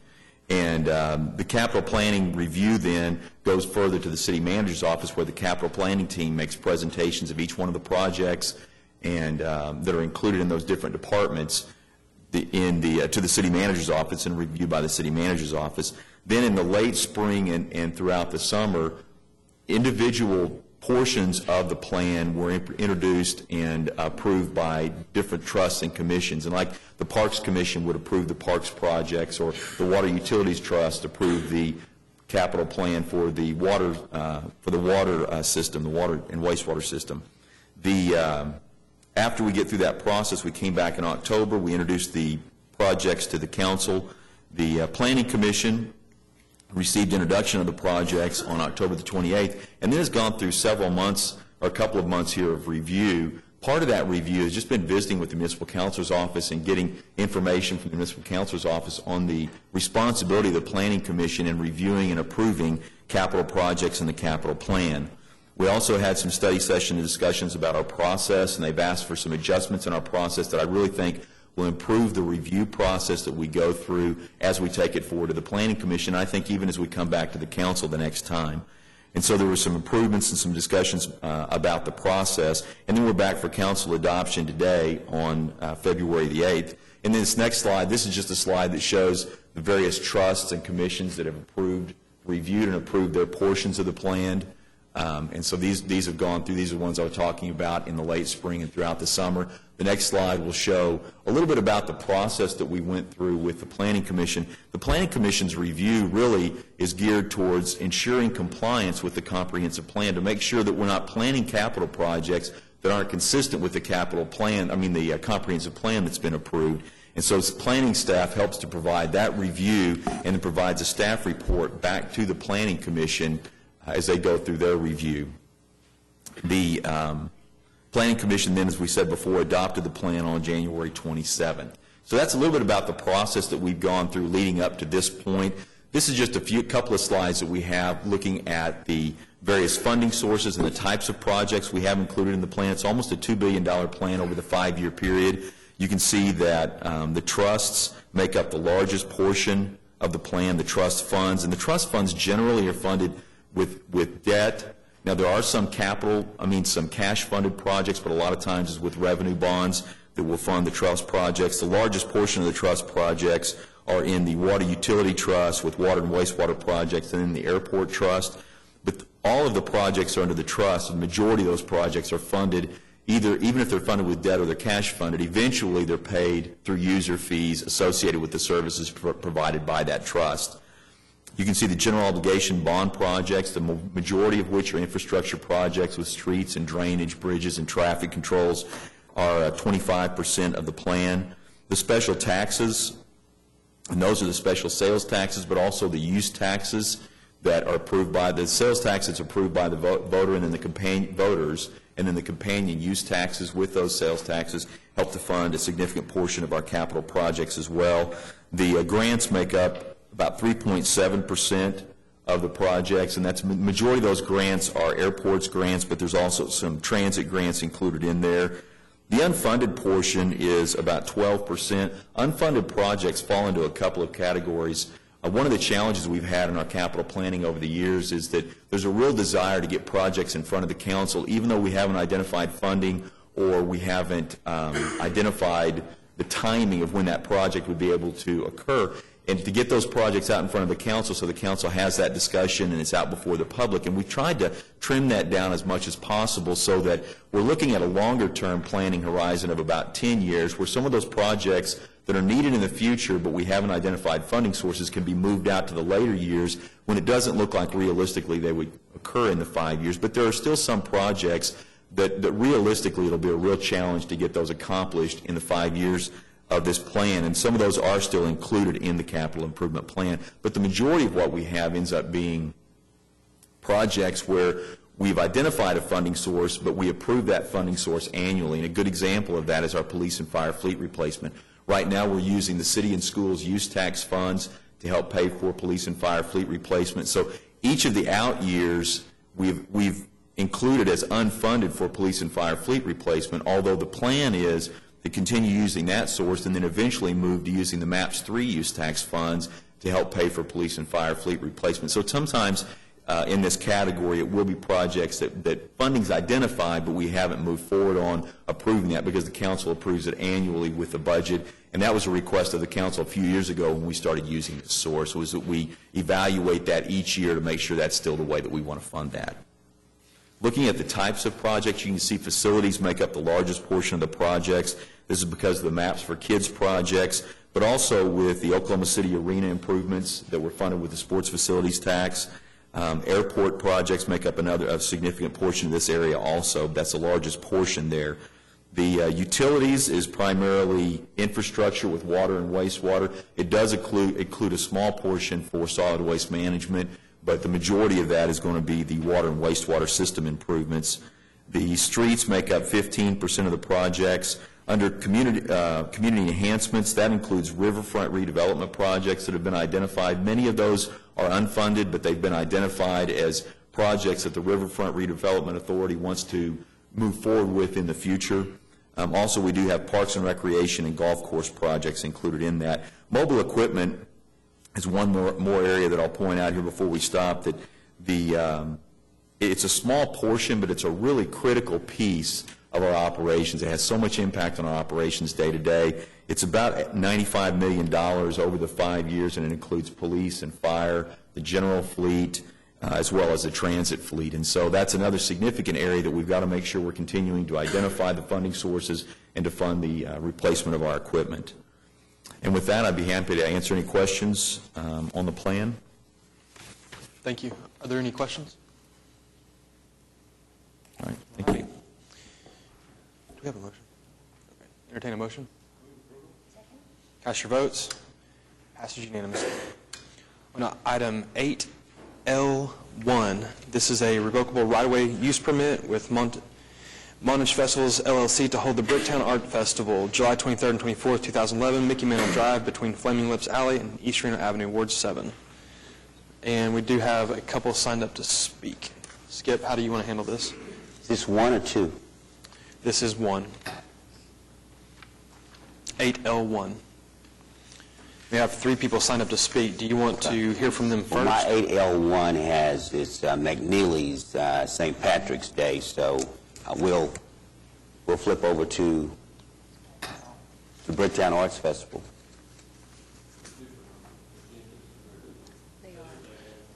Okay, so the agenda is flipped from how it's labeled in the packet? I mean, it's fine. We can go ahead. So do we do agenda? Or? So Okay. On the agenda, it's 8L1, which is the Bricktown Art Festival. Okay. So we'll handle it first, even though in the packet it appears to be reversed. Well, Mr. Mayor, I believe that there's some interested individuals that are here to speak on both sides of the issue, and so I think it would probably be appropriate to let either side flip a coin, go first, and then we can at least have their point of view as it relates to support or non-support, if you don't mind. Okay, so you want to go ahead and hear from them first? Yeah. Okay, you can sort through it, but the way they were handed to me is the way I'll take them. Jeanette Smith. Is that how you pronounce it, ma'am? Is it Jeanette? Yes. Okay.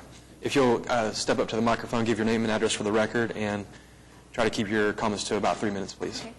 I'm Jeanette Smith. I'm the Executive Director of the Bricktown Association. We're here today to ask the council if they could please defer the action on this item. We really have no problem with an arts festival in Bricktown. It's not the idea of the festival. Our concern is with the location of the festival and the location of closing Mickey Mantle Drive. Last year, the festival did negatively impact some of our businesses that operate on Mickey Mantle Drive. Mickey Mantle, as you know, is a major thoroughfare into Bricktown. We operate carriage service on Mickey Mantle. We operate limousine service on Mickey Mantle. We also have valet service for 2 restaurants on Mickey Mantle.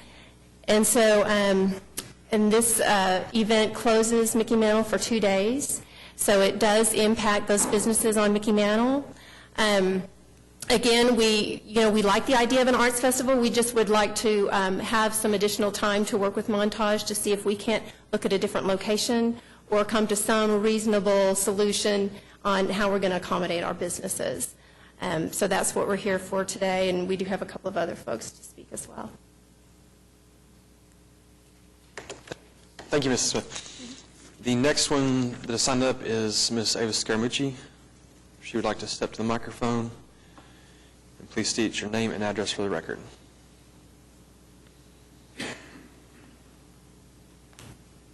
Good morning. I am Ava Scaramucci, and I am a merchant as well as a property owner in the Bricktown community. As noted on the agenda today, certainly the Montage Festival has asked for a permit for their event, which is a Saturday and Sunday, July the 23rd and 24th of this year, asking for Mickey Mantle Street to be closed from Flaming Lips south to Reno, beginning Saturday morning at 5 a.m. and ending Sunday evening at 9 p.m. Their renderings would show that they have booths 3 across on the west-east side of the street and also in the middle, making accommodations for up to 150 booths. This festival closes on both Saturday and Sunday at 5 p.m. in the afternoon, yet the street remains blocked for the duration of the evening. And Mickey Mantle, as Jeanette said, is a very busy street, but really our busiest time is on weekends and certainly also after 5 p.m. We have not only the valets and taxi cab stands and the limo bus holding area, we also have our ballpark on that street, as well as restaurants. And all of these activities really bring in so much more traffic on a weekend throughout the year. And with all of that said, the street remains closed from 5 p.m. forward each evening. Festivals, I've heard many of the festivals that Montage would liken themselves to. For example, Festival of the Arts, but they are a nonprofit beautifying the arts community. The Paseo Arts Festival, but they are a product of Paseo and certainly benefit that district.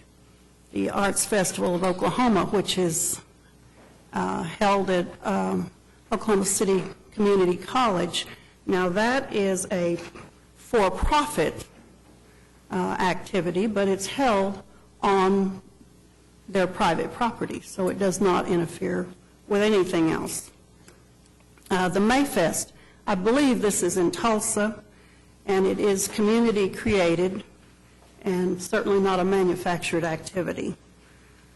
It would appear that Montage is a private organization using public property for private gain. I am not savvy to their mission statement, nor am I familiar with their financials from last year. But I know there are expenses involved, and I'm assuming that there would be some sort of a percentage of sales or a booth rent or something that is being charged to cover for those expenses. We are certainly, as Jeanette said, more than open to festivals in our community, but we would ask that you give consideration on 2 points, if indeed this follows the guidelines of a nonprofit operating in the community, and also if you would, we have worked with Montage for several weeks trying to come up with a solution that is acceptable for all of us, and we would ask if you are, if there is a vote to be had today, if you would please defer that for a bit longer to allow us to continue working with Amy and her group to see if something can be, if there can be a good solution to this. Thank you, Mrs. Scaramucci. The next person who signed up to speak is Mr. Clint Parker. You'll come to the microphone and state your name and address for the record, please. My name is Clint Parker. I also am a merchant. I own one of the carriage companies that operates in Bricktown. I sent an email to each of the council members. I appreciate the ones who responded to me with their positive comments. I, like Jeanette and Avis, welcome any business that comes to Bricktown, because that brings people to us, brings people to the Bricktown community. However, I would venture, as you read in my email, hopefully, the safety concern that, but there is a safety concern. I was out there last year during the Arts Festival. Montage was not. They had an off-duty police officer who was there, who assisted us in getting through. That night there was a baseball game. The Red Hawks were playing, and a fan was injured at the ball game, and an ambulance had to come through. We had to move our entire carriage operation, limited as it was, because we were not able to park in our reserved spots. But we had to assist the ambulance to get through so that they could assist this fan who was injured at the ball game. I hesitate to wonder what would have happened had there been another emergency. If, unfortunately, there was a fire at Mickey Mantle's or at Sky Bar or any of those other places where the street was closed, it would have been impossible for the fire department to get through to assist in that emergency. Again, I welcome any business that comes to Bricktown. However, I, like the other members of the Bricktown community, would humbly request that you defer this to allow the Bricktown Association and Montage to continue to negotiate and figure out a viable option for all involved. Thank you, sir. Mr. Vice Mayor? Sir. I got a question. Jeanette, if you'd come back up, please. Your deferral request is, I've heard two people say, so that you can continue to talk to Montage and try to work out something that's more agreeable to the association and to the merchants. This has been going on for a while, so my curiosity is, what is it you think you can accomplish if we defer it today that you haven't been, that you couldn't have accomplished already? Well, there seems to be a stalling point here, and I don't know where you think you can go from this point forward. Well, our first thought, the first priority would be to move it to a different location, if at all possible off of Mickey Mantle. If that is not a solution, if that's not agreeable, we would like to take a look at the setup, because the way the setup is right now on Mickey Mantle doesn't really allow for any type of accommodations to our evening businesses. We would really like to be able to open Mickey Mantle up after 5 o'clock once the festival is over, so that we could operate the way that we need to after hours, because after hours is our busiest time in the Bricktown district. We have, there's going to be a ball game letting out that evening. There's carriage rides, there's limo service, there's taxis. Additionally, we have over 40 clubs, restaurants, and bars, and on a Saturday night, come closing time, there's approximately 4,000 people that exit the district at one given time. So Mickey Mantle and keeping Mickey Mantle open is very significant to the safety concerns of our visitors. Has the association itself or any of the individual property owners offered up or been willing to work with Montage on an alternate site? As we started these conversations, I offered to make those calls and act as the facilitator for those property owners, and that wasn't an option for Montage. But we'd be willing to do that, and we'd be willing to go to those property owners to look at alternate locations. Yes? Vice Mayor? Larry, and then Meg. In talking about the discussions, what I hear you saying is that the Bricktown Association, the merchants that you represent, are more than willing to come to the table and try to come up with some type of a win-win arrangement where the festival can go on and yet Mickey Mantle can be kept open. Correct. Yes, that's what we would like to do. I would like to, Mr. Vice Mayor, then when Montage comes up, are they signed up to speak, Montage? Okay. I would like to reserve a question for Montage to see if they are willing to come to the table and also discuss. So, thank you. Skip, hold on 1 second. Let Meg go ahead now. No. Oh, that's okay. Really, I just had one question, and it follows up with Gary's, I think, which is, when was the last time the two of you have spoken, the two groups have spoken? After I had my meeting with you, I requested a meeting, and that meeting was denied. So we've been communicating by email. So since we all talked 3 weeks ago or so, there has been no communication? There's been a little bit of email communication, but there's been no resolution to the problem. Correct. In reference to the deferral of this, what other locations would you propose as it relates to the Arts Festival? We have looked at Oklahoma Avenue, and we've also looked at Main Street. And let me preface it by saying that this isn't about quote-unquote street closures. This is about Mickey Mantle. We understand that the city and we as well, our neighborhood, wants to have festival activities in our neighborhood. We think that's very positive. Our biggest concern is Mickey Mantle. So we've talked about Oklahoma Avenue, and we've also talked about Main Street, because those streets are a little bit different than Mickey Mantle, and they don't pose the concerns and the problems that Mickey Mantle does. So I think we could work well with those streets. And then again, we can also talk to some of our private owners, too. Were you part of the association last year when they had the Arts Festival? I was hired after the permit went through. You know, one of my issues with this is there's a little bit of a monopolistic and a little bit of a dictatorial flair to some of this. I still haven't heard the reason why they don't have the right to ask for this permit.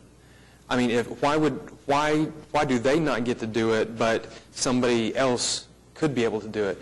I see no evidence that there's a public safety concern. Has public safety said that there's a big concern with this? Our Bricktown police folks have expressed some concern. And again, it's not their right in asking. I mean, I think we have a right to say that we're concerned about Mickey Mantle as well. Additionally, most of the street closures that happen in our district, they're not for a 2-day period.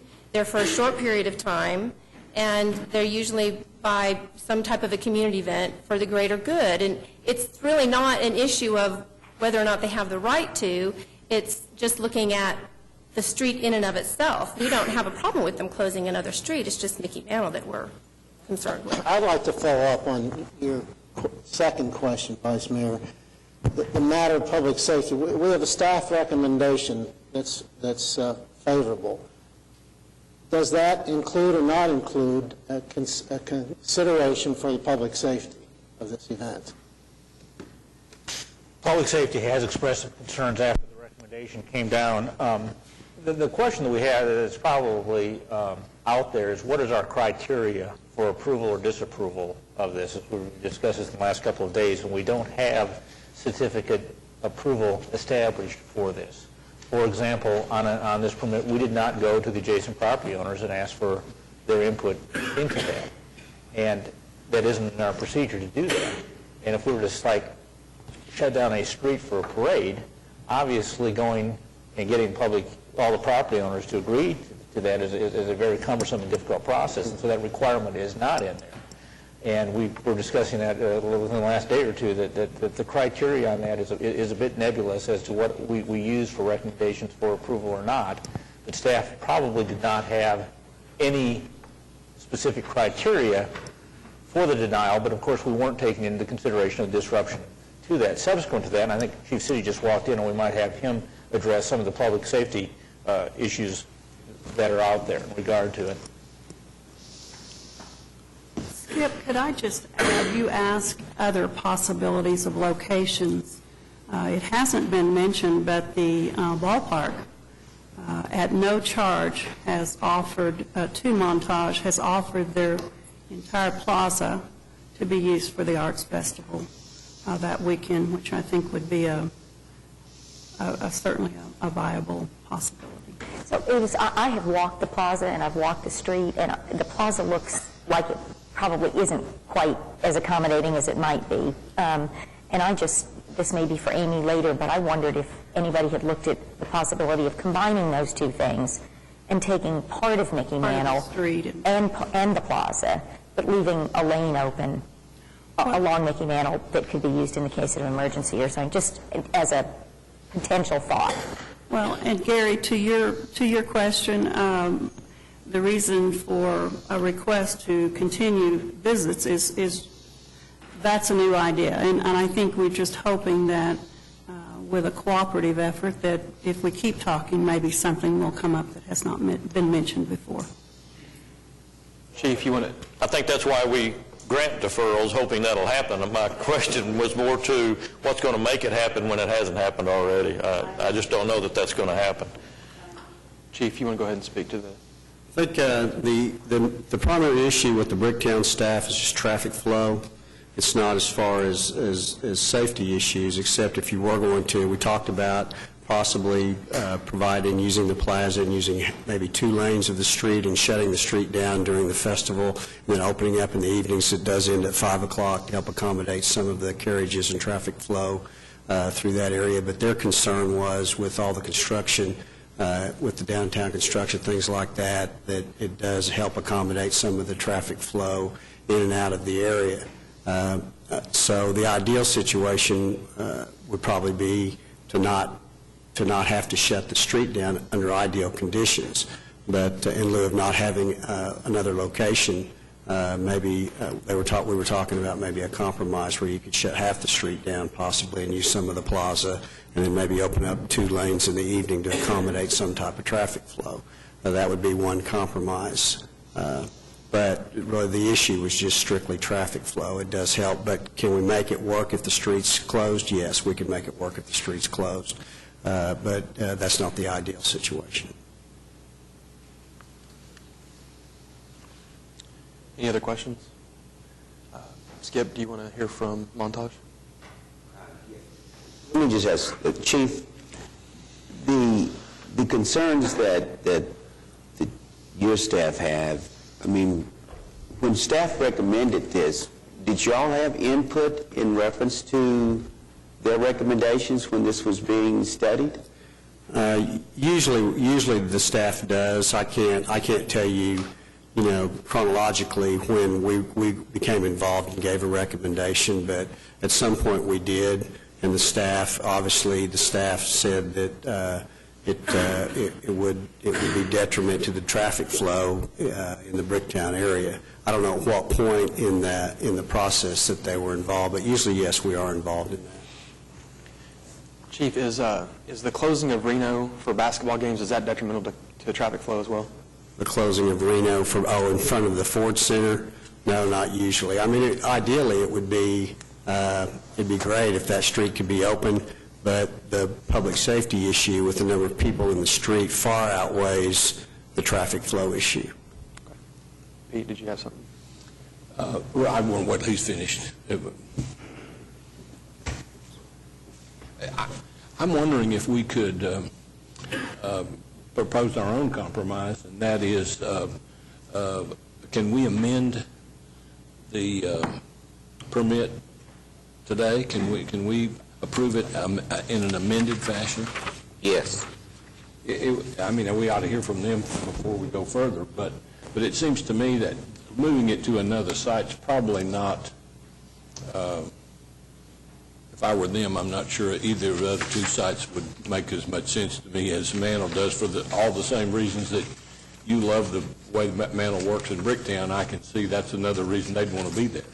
But it would seem to me that a compromise could be worked out where the street, the west half of the street could be closed to reopen every evening at a certain time at 5:30 or something. They just have to find a way to work it on. They could use the whole street during the day, but at 5:30 they had to be out of that west half of the street so you could accommodate carriages and accommodate your valet parking. I know that's a big deal at Nonus to have the valet parking, and I'm sure it's true at Mickey Mantle's also. That's just a solution we could forge here if there are 5 of us that thought that was a good idea. Why don't we go ahead and hear from Montage? Is that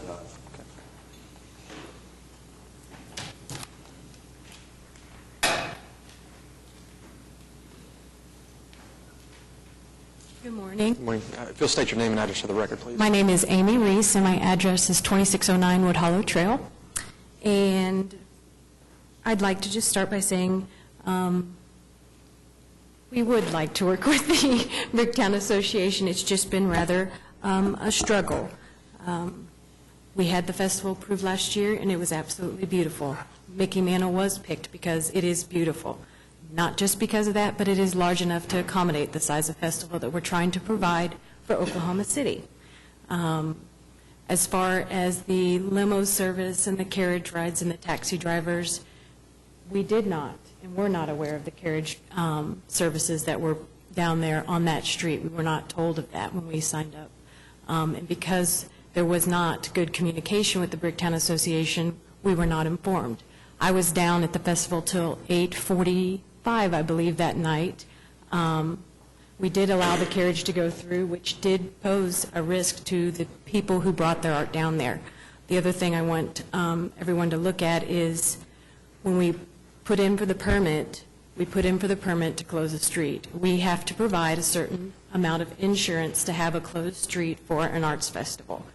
I am not sure that an insurance company will look at a street being put through an arts festival when we have so many artists whose lives really do depend on what we're going to have traffic go through. So, yes, it is a proposed solution. We would just have to look at that. As far as the willingness to use the plaza, it is great that it is offered, and we appreciate that, except there is one large issue which we brought to the council's attention last year. There is a fee that you have to pay to use the plaza per vendor. So then we either pay the fee ourselves or we have to pass it on to the vendors who are coming to the city. Our biggest draw is to have great artists to bring to Oklahoma City to come to a family-friendly festival. A family event in Bricktown is all we're trying to do. And I would love to say that moving the street and stuff like that would probably work, but I have been a part of and I have seen events, yes, Avis, the ones that you did mention are locally, but I would urge Oklahoma to look at other cities and other communities that are doing wonderful. Downtown Chicago, Kansas City Power and Light District. Yes, while these are companies that are making money off of these, what it actually brings to the community and the merchants truly is priceless. It is amazing. I lived in Grapevine before Grapevine even had Grapevine Mills. It all started with a festival on Grapevine on their main street, and that's how it started 15, can't remember how many years ago, but now look at Grapevine. I just want Oklahoma City to start to embrace, especially the Bricktown area, some of those ideas that we could have a festival just as big that would and does provide for our merchants that we have. More importantly, the reason that we chose the Bricktown area was it is beautiful and it is a good place to show off Oklahoma, because we will be looked at on a national level as a festival that we're doing, and that is an absolutely beautiful area. Oklahoma Street was brought up. yes, it is a possibility, but to set up the festival properly so that it does help the artist, it doesn't really work. Main Street, I appreciate it, but if you look at Main Street versus Mickey Mantle, it is just not up to where I feel is, lack of better terms, pretty yet. It does not show the same way that Mickey Mantle does. I honestly feel that closing a street for one night, while it does impact some, I believe that we are smart enough people that we can go around one street closing. We are smart enough people to start our own business that can accommodate, that we can take a business and say, you know what, I'll meet you down here at the end here, because we have an art festival. They talk about the hours that we close. We close at 5 o'clock for a reason. We close at 6 o'clock for a reason, because it is a family-friendly event down in Bricktown, and we close it so that the people, and this was in all of our advertising, can go to the ballpark. They can go have dinner. They can do these things that are in Bricktown that a lot of times, and I will be honest and say it, I don't come to Bricktown because there's not a lot of family events. So, yes, we close it at those hours. Keep in mind, we tell the artist, if they wish to stay open longer, they can. They have that right, and we have security there to help them. I do not feel that it was an issue with the police and the fire department. We met the fire marshal down there specifically and told him, this is our new map, this is where our tents are going to be. We've changed it so that we can accommodate Fonona's ballet. We pulled our festival back, which we did not have to do. We obviously pulled our festival up so that the Red Hawks could still have their ballet. Last year, we moved the podium from Mickey Mantle, and we pulled it out so that they could still have service. These things we did not change. The only thing we've changed is how the setup of the festival is so that we can provide for more artists. We still want to accommodate the merchants that are there, but I also want the merchants to realize that this could be a big thing for them, and it will not hurt their business. Thank you, Amy. Mr. Reese. Hold on one second. Sir. Would you like to Go say ahead. something, sir? You want to say something? On the matter that's been suggested, if a lane or two, if it's the west side of Mickey Mantle, were reopened after your time, 5 or 5:30, is it a matter of insurance or consideration that you don't know whether you can get the proper insurance for the protection of your artist, or is it a matter of the event just not working? To answer your question, my name is Russell Cooper at 2200 Cardinal Drive.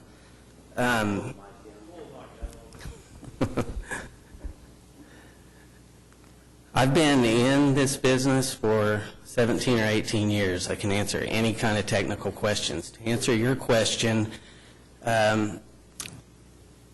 I've seen or been a part of arts festivals all over the country. I know of none that accommodate a lane going behind, through, or whatever, through a festival. Not only for safety reasons, it's the artist's livelihood, but secondly, as you can see on the maps, to accommodate what we want to achieve is a large festival. We need to have the booths on both sides, and then we, if necessary, run the booths down the middle. I think what I heard is that maybe they thought the artists can just take their artwork down at the end of the evening, which no one would do that. They wouldn't come. They spend 3.5 hours, 4 hours to set it up. And What if there wasn't artwork on that side of the street? well, that's what maybe I didn't explain well. If we removed all those art booths on that side of the street and tried to use the plaza, one, like Amy said, there would be a $50 fee to each artist to do that. Two, it's not conducive to the flow of an art show. You can't, it just wouldn't work well to have 2 or 3 here, 5 here, 8 here. You can't get in front of their windows. We can't, this, that, and the other. So we would effectively be putting the booths are 10 feet by 10 feet. So from the curb on the east side of Mickey Mantle would come out 10 feet, and then there would be a row of booths there, and then not on the other side. So one, it shrinks the festival and there's no way to grow. And two, like I said, I mean, one of the main things why we picked that street is it is the perfect venue for an art show, not just to showcase Bricktown or showcase the artists, because that's what they want to, they need a showcase. But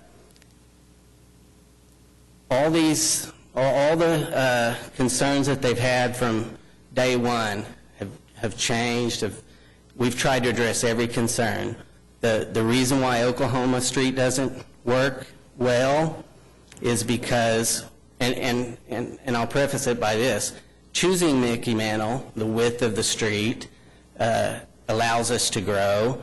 We were conscious in the beginning, which this wasn't the priority, to not block businesses, because they're really not blocked. But there's only 2 businesses on that particular street that we are blocking, Mickey Mantle's and the Sky Bar.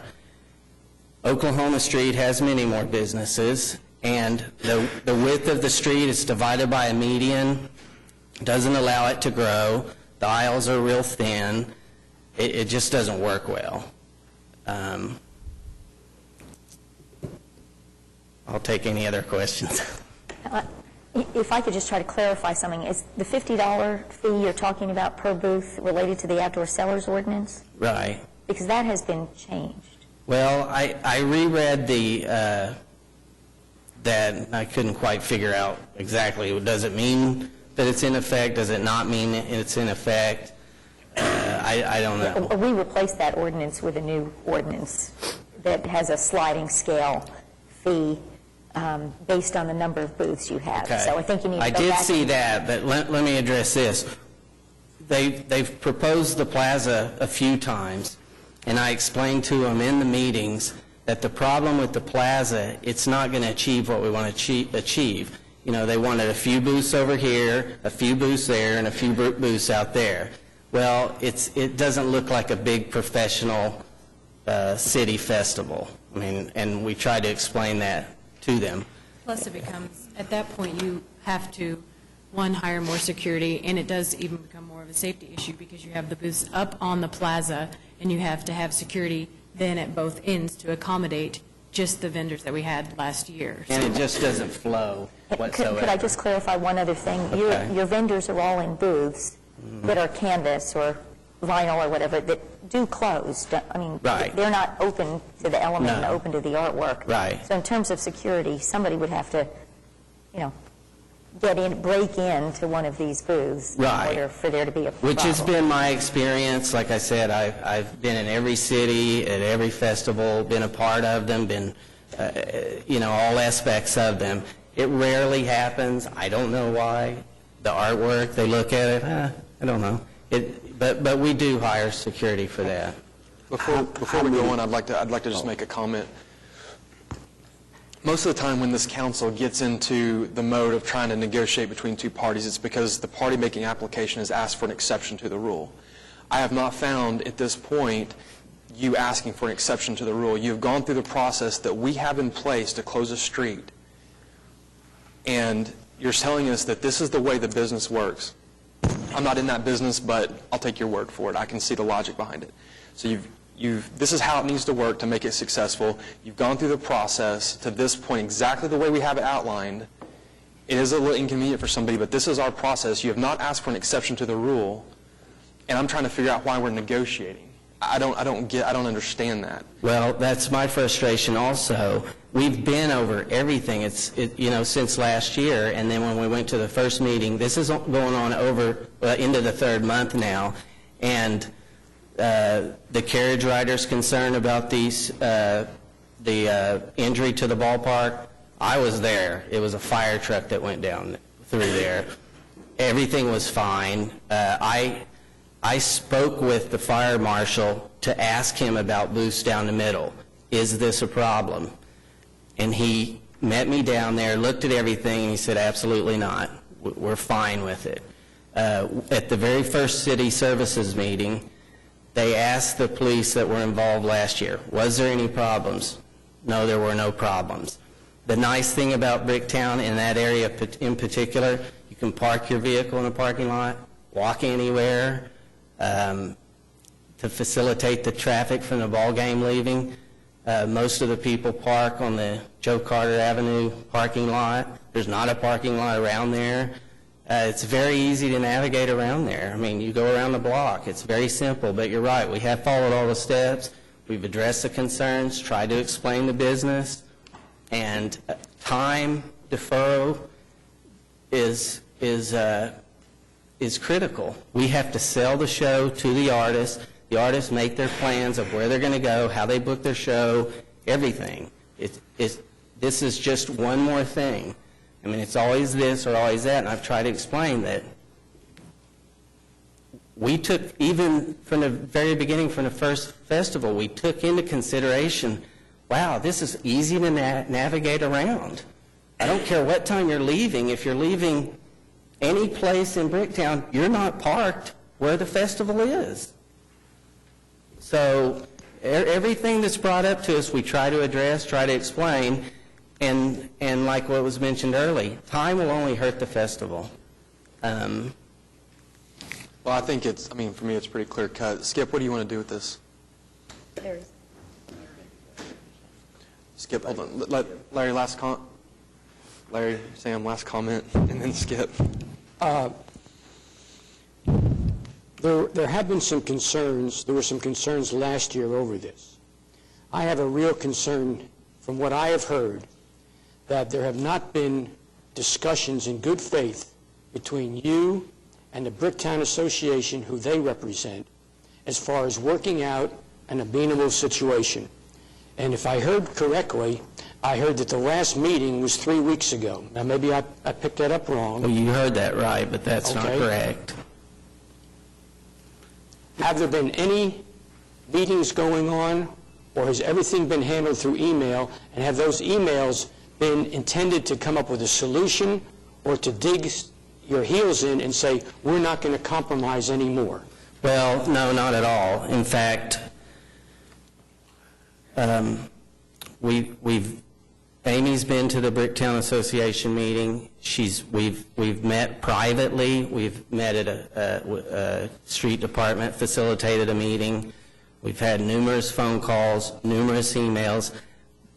They had last week, they're asking to delay this, and last week the meeting was, of course, canceled by the snow. They didn't email, they didn't call, anything. But the week before that, and we have records that we've discussed with emails because we couldn't go down to the meeting, so we said we can do everything by email. So we did everything by email, and it was almost every day last week. So from the last 3 months, we've been in constant contact, and every time that we address a concern, it's something else. Now, the other thing I would like to express is that our event was in July of last year. We heard from nobody. We were here and we had the meeting, it got approved, we did our event. Did we learn some things? Yes. Were we going to contact the carriage riders? Yes. The taxi drivers, we talked to them, I talked to most of them personally, and we helped them, so they still were able at the end of our festival, at the end of that street, to accommodate. But we heard from nobody, not anybody from the Bricktown Association from July until we went this year to go get our permit. So I was wrong in assuming that everything was okay, and they were actually happy to have the event, because when we went to the meeting to get our permits for this year, this is when the discussion started. So I am not saying that we are not communicating. I would love to continue to communicate. I just also want to express the fact that I don't want to tell them that this is how the event is run, this is how it is, and I feel like we just keep explaining ourselves into a point where they understand it, but then they come up with something else, which the last email was that the Bricktown Police had an issue with it, but if they did, they would have brought it up in the permit meeting. And we've heard nothing from the Bricktown Police except the email that I received from Jeanette. So We have a revocable permit coming up next on Walker Street by different in that it's the proprietor adjacent to the street closing a full block of Walker Avenue. If we were to deny this permit here, what's to say when Nona's or Mickey Mantle comes back sometime in the future and said, we'd like to close Mickey Mantle for a similar event like we're doing on what we may do here on Walker. It's hard for me to see the difference there. Well, again, they've made application to the process that we have in place. They're not asking for an exception to the rule. They had one last year. It was successful. To me, this is about a barrier to entry in Bricktown. That is what this is about to me, and I don't think that that's right. Gary, you have last word, and then Sam or Skip will do what you want. Well, I'm going to take Sam's and turn it around the other way and ask Kenny, what rights do the abutting property owners have? Because if you look at the map of what they want to close, the east side, I assume the city owns, because that's the ballpark. The listed property owner would be the city. But the west side probably has multiple private property owners, and what rights do they have in the revocable permit process?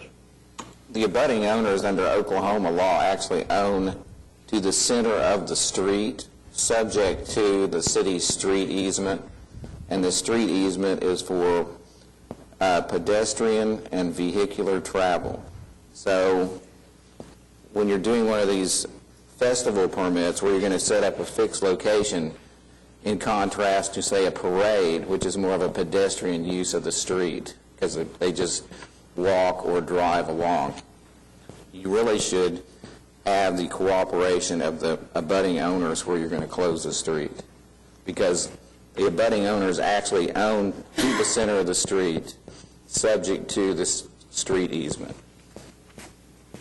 We're not the abutting owners on the west side?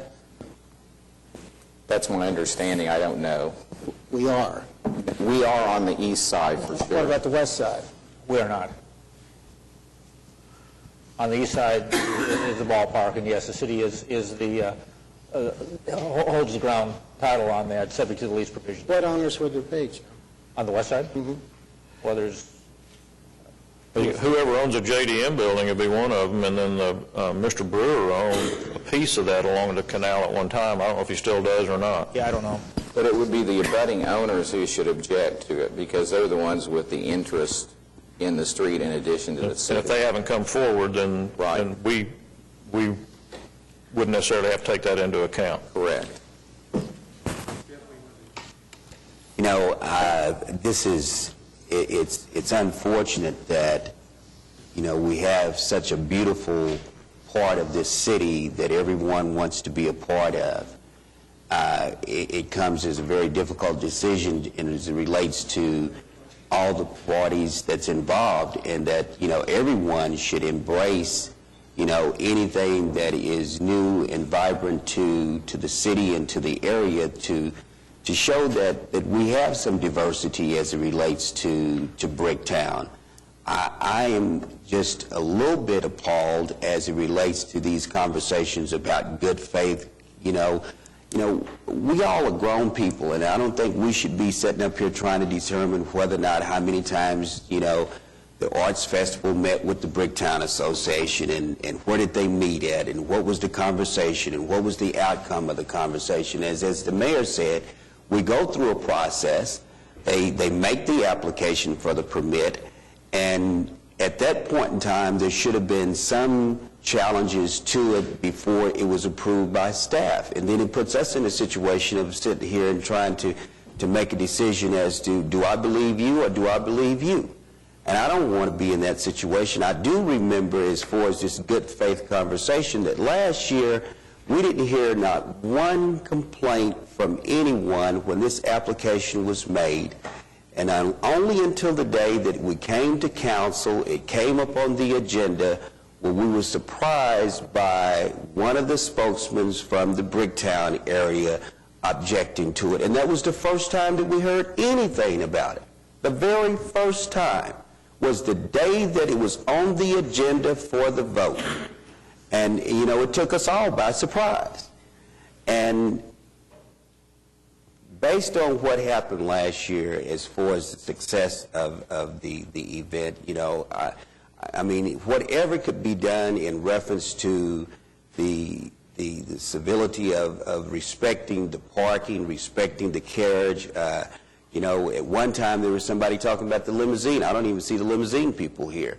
But I just think that, you know, professional people should be able to create some type of harmony as it relates to a business venture and a success for the citizens of this city to be able to portray and display what we have built. I mean, when we look at this whole geographics of this, not one private person, I don't think, can take total credit for everything in Bricktown.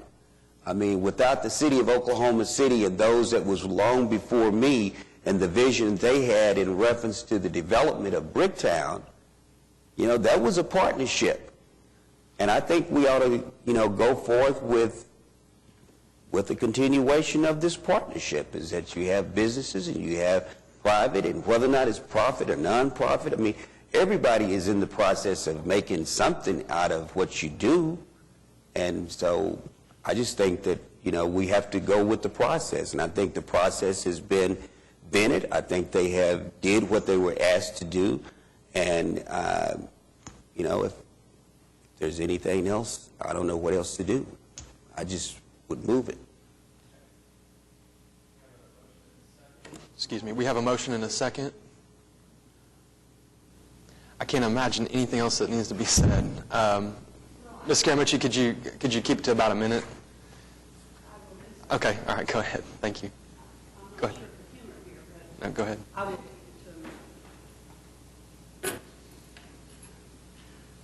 There is a property owner that has come forward and has been concerned, and that is me. We own that corner from Sheridan to Flaming Lips Alley. So, for the record, there is a concerned property owner. But the map we have doesn't show that being closed.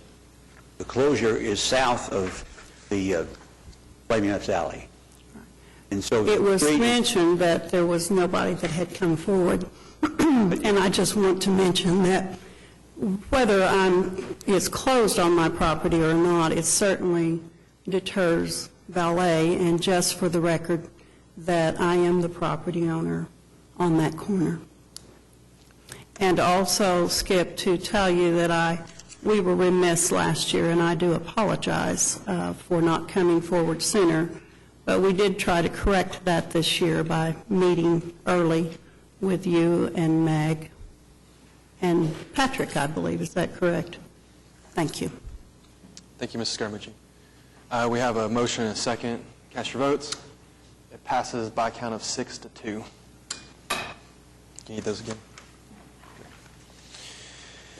All right, on to item 8L2. This is a revocable right-of-way use permit with McNeely's Restaurant Group to hold the St. Patrick's Day Party March 17th and 18th, North Walker Avenue in West Park Place and Northwest 11th Street, Ward 6. Meg? Here we are. Is there anybody here to speak to this particular permit? I think we've pretty much hashed irrevocable permits pretty well today. I would move approval of this one. Second. Cast your votes. Passes unanimously. Item 8M, resolution authorizing the sale of $43 million worth of general obligation bonds. Entertain a motion. City manager wants to say something. No, I'm good. Cast your votes. Passes unanimously. On to item 8N. This is a refinancing of airport bonds. I'll entertain a motion. Second. Cast your votes. Passes unanimously. On to item 8O. Mr. Vice Mayor, just very briefly, these are our other pay plans that we have outside of the bargaining units that we've negotiated with, and we're rolling over those contracts or those pay plans just like we did the other contracts. So it's a point of clarification. The people covered by these contracts or agreements will receive no treatment different than has been offered to any of our bargaining That's correct. Thank you. Entertain a motion. Cast your votes. Passes unanimously.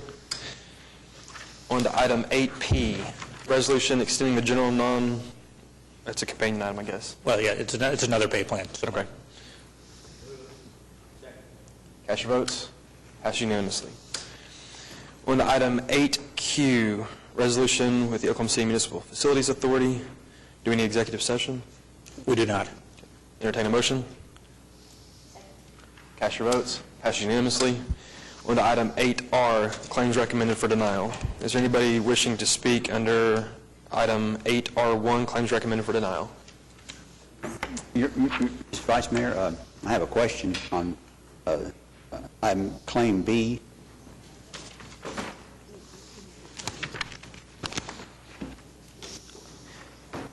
R1B? Yes. Okay. Just for my own information, the claim was essentially rejected because it was not timely filed. But even if it had been timely filed, this mailbox was in the public right-of-way, and so the results would have been the same. Is that a good conclusion? Okay, and this was B? I'm sorry, in the mailbox? Yes. Okay. The fact that it was not timely filed, if that was not a factor, would we still have the same results? Is that your question? Yes. Yes. Okay, we good. would. Thank you. That's all the question I had.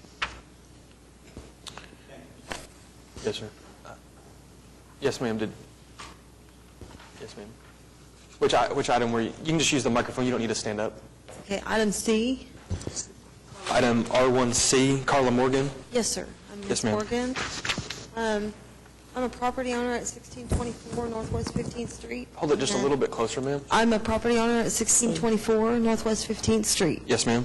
And the item on the agenda is the fact that the yard was in very bad shape, and it was not done by me. I didn't give permission, and I'm not physically able to do what was done. If you have the pictures, I don't have a problem with you viewing them. It was horrible and awful, and the persons that did this persisted in doing it, and it was intentional, and they were trying to cause problems for me, and they were successful. And I'm asking to please approve my claim that I filed, asking for the amount of money that you're asking from me to be removed from my record so that it doesn't reflect on my taxes and so I don't lose my property. Okay. Ma'am, I need a little bit of clarification, if you don't mind. When you Yes, say ma'am. these people did this, Yes. what did they do? It was a specific person who, my husband had died, and this person came to where we were living, and 3 days after he came there, after being released from prison, my husband died. And then this person decided he was going to be helpful, and took everything out of the garage and just started taking stuff and taking my neighbor's things and putting them in my yard, taking other people's things. I don't know where he was getting them from. I spoke with the police department, and they said that there was nothing that they could do unless I could prove he was doing this. And he would wait till I was asleep, and then he would bring things in from the yard and just trash the yard and bring trash in and just tear things up. And I found out that he was on drugs, and I felt bad for him, and I finally got him out of there. It took several months to get him to where he would leave.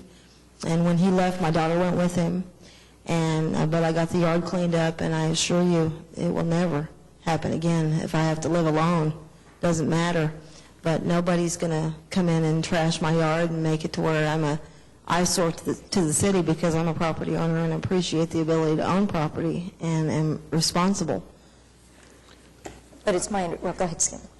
It's my understanding, though, that the city had to clean all this up. They did not have to. It happened because Inspector Tilden had ordered it to happen after she had told me that she would come around. And what happened is I wasn't aware that they had issued an emergency order for it to be cleaned up.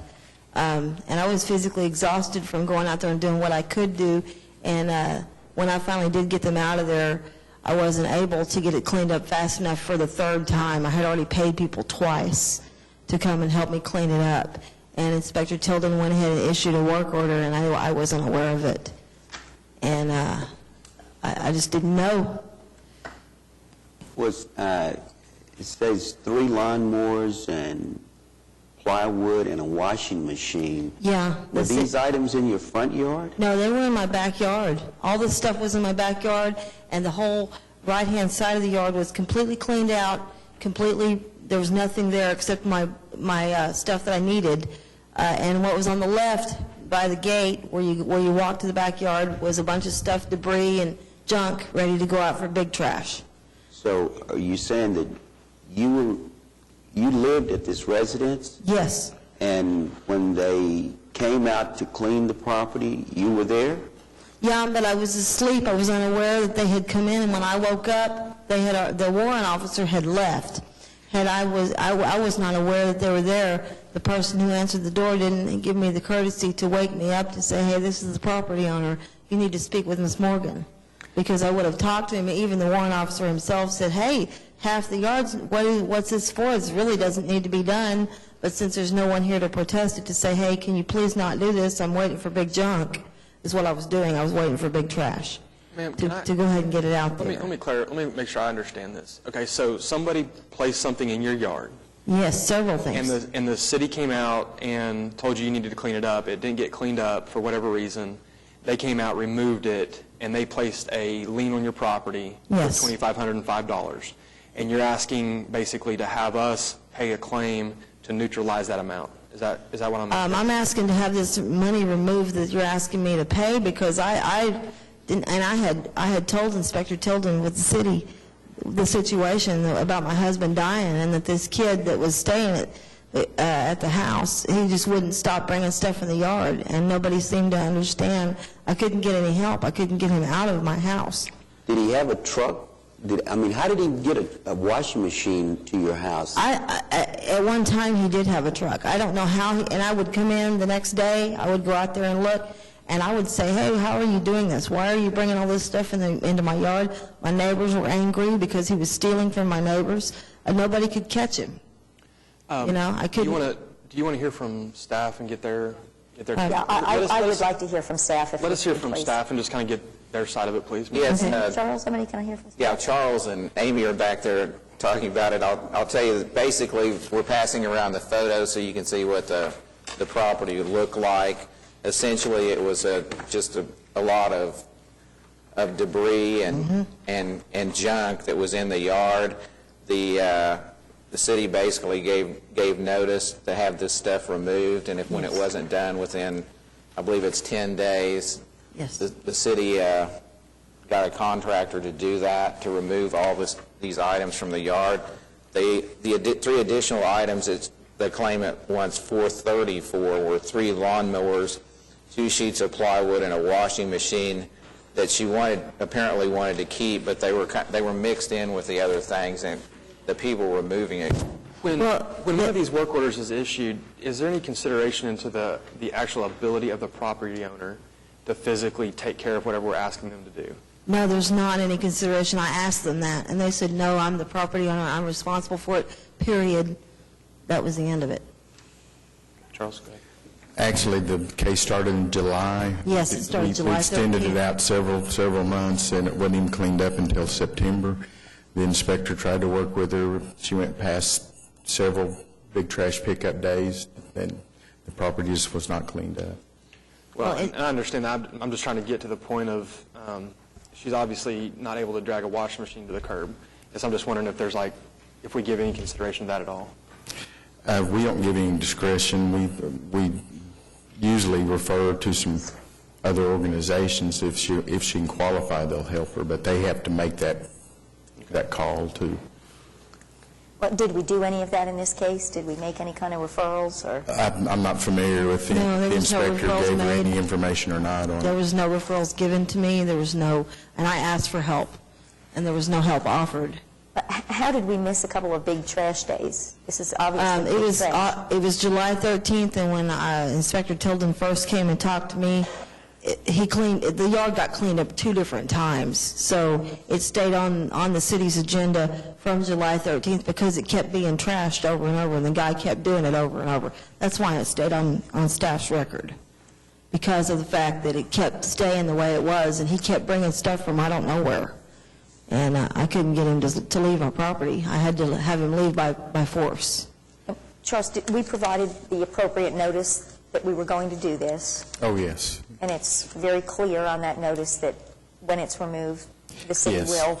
And she'd had several Require discussions with reimbursement. the inspector on it, so. Kenny, do we have any latitude on the lien itself? Do we have any latitude to release that lien? Not really.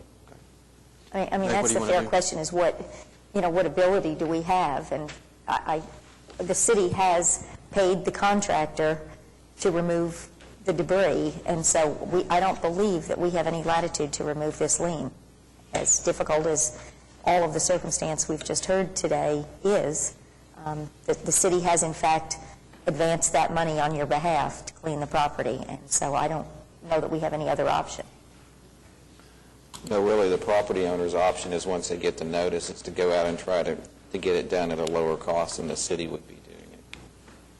Well, I genuinely made an effort, and even the warrant officer noticed that the stuff was moved to one side so it could be taken out for big junk pickup, and I tried to tell people. I tried 3 different times to get help, and I make $674 a month, and it is going to be a great financial hardship to me to pay it. My house payment's $300 of that, $674 a month. I don't see how realistically I'm going to be able to pay an astronomical amount of money on $674 a month.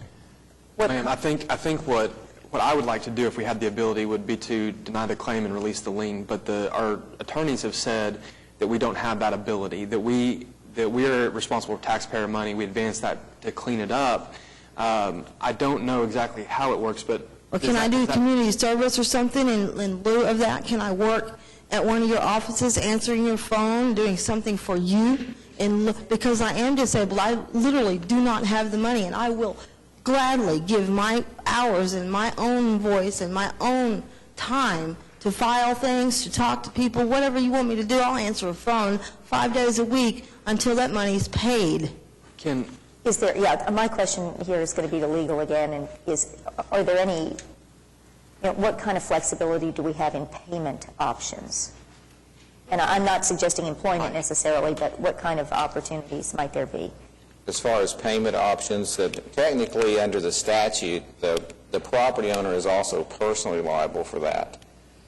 So, I mean, potentially if you wanted to, you could do it as an agreement for the owner to pay the cost to the city. I mean, that's a possibility if you wanted to settle the claim along some lines like that. So it would be a removal of the lien, but it would be basically, she'd be signing saying, I'll pay it personally, as opposed to the lien. Right. If the lien stays on the property, does it just stay on indefinitely until that property is sold? The lien is actually, yes, but no. The answer is no, actually. The lien goes to the county treasurer's office, and it's placed on the property just like the lien of your ad valorem taxes. Okay, so if you do not... property taxes. Correct. Wait, say that again. Let's hear that. It's certified to the county treasurer's office, and it's a lien against the property based upon, it's co-equal with the lien of ad valorem taxes. So when it's not timely paid, it will be sold at a tax sale, just like if you don't pay your ad valorem taxes. Yes, and I'll have 2 years to pay that amount, which is why I'm here asking for your help. That's correct. What is the legal basis of the claim? Is she filing a tort claim against the city, alleging that staff did something that committed a tort? No, sir. I'm asking... I apologize. I'm asking staff for legal... She is, part of her claim is saying that the city took those specific items at the value of $430 that we should not have taken. She's saying that those weren't junk and debris under the statute, but that's just $430. As far as the decertification, she really has not alleged anything that we did wrong in the certification process. So they charged $2,000 to clean up this lady's yard? Yes. I believe our contractor's bid was $1,775, and then there's also an administrative fee that's added onto that. I'm not sure how much it is. Charles could tell you. I believe it's $300. $300. So that gets you up to $2,075, and the additional amount of probably is what's been put on it since it's been over at the county assessor's or county treasurer's office. So her position is that 2 lawnmowers were operated, they were in good condition, at Yeah, least there were up to 3 $430, and they wasn't considered to be junk. It was 3 lawnmowers, 2 sheets of plywood, and a washing machine. For the $430? Correct.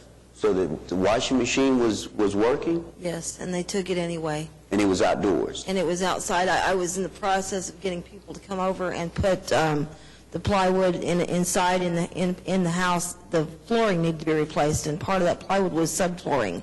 But I And thought they you were- said that the guy that was staying with you brought the washing machine to your house. No, my friend had brought a washing machine to me, and that they also brought it. The guy was doing everything he could to bring everything he could to the yard to trash it, just to make me look bad.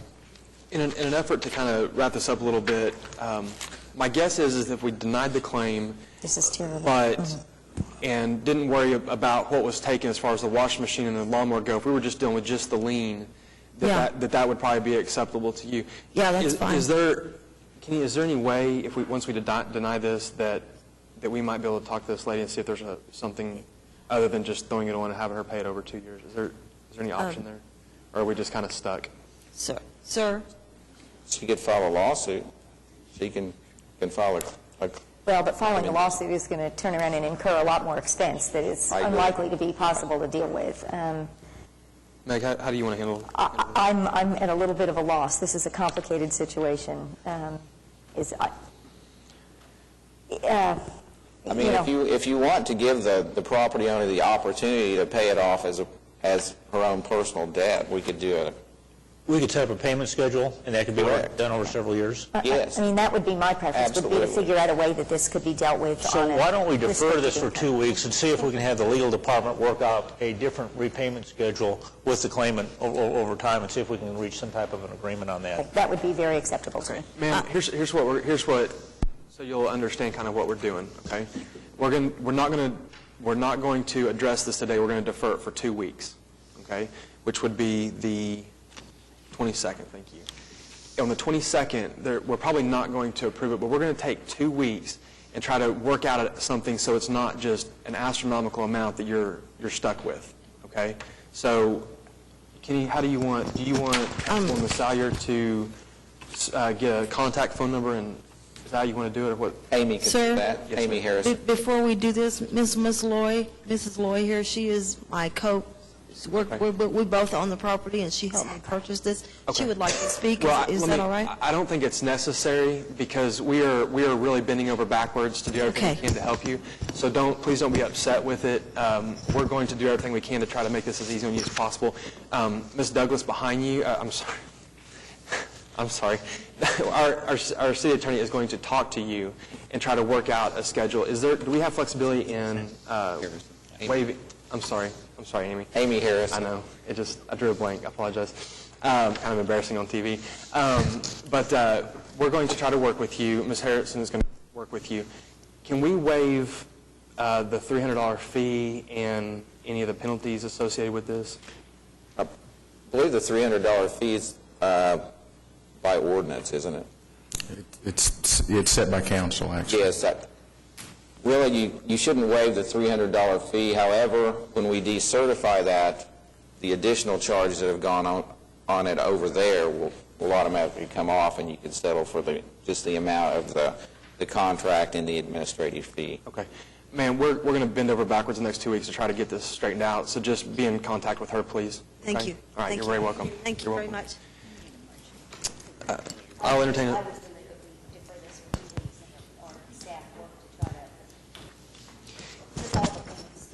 I'm sorry. I've got my finger on my mic, but I would move that we defer this item for 2 weeks, and that the property owner work with staff to try to develop a payment program that will be acceptable to both parties. And that's item 8R1C.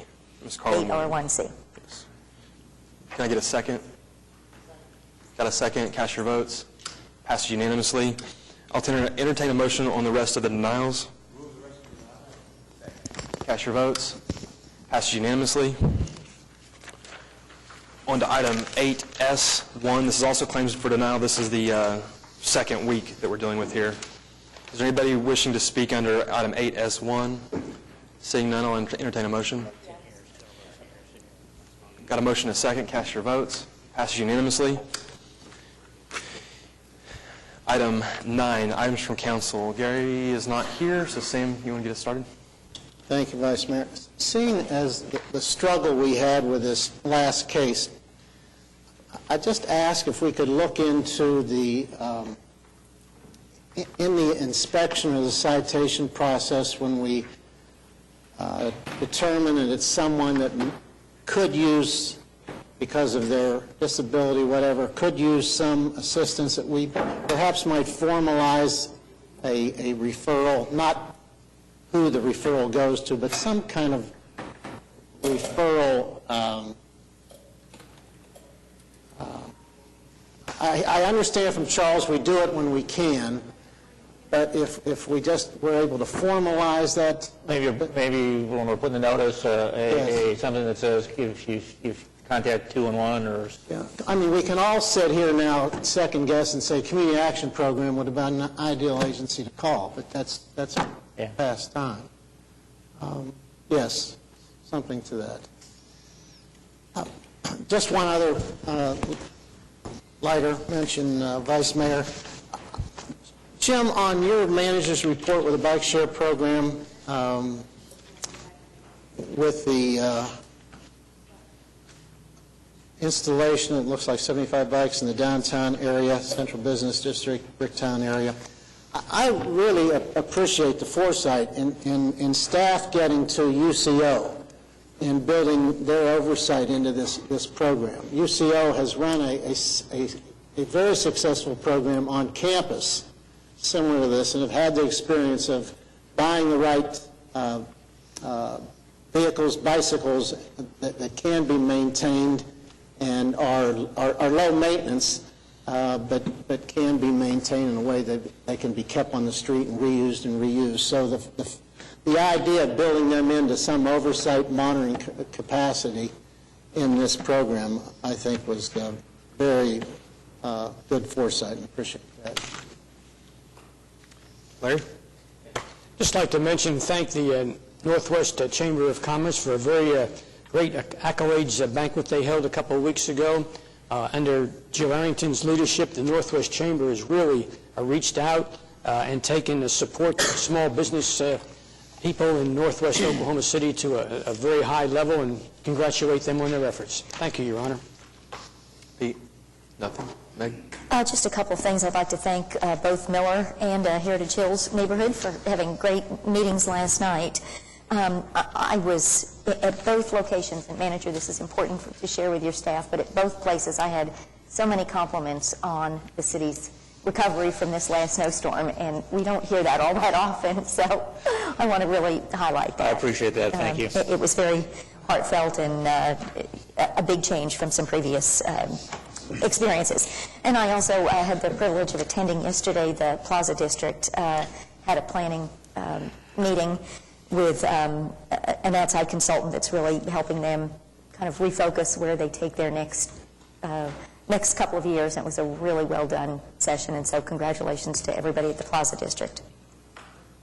Skip. I would like to ditto in reference to Meg's comments as far as our city crews that was challenged with an unfortunate storm last week, and the way that they maneuvered around the city of Oklahoma City and did what they did.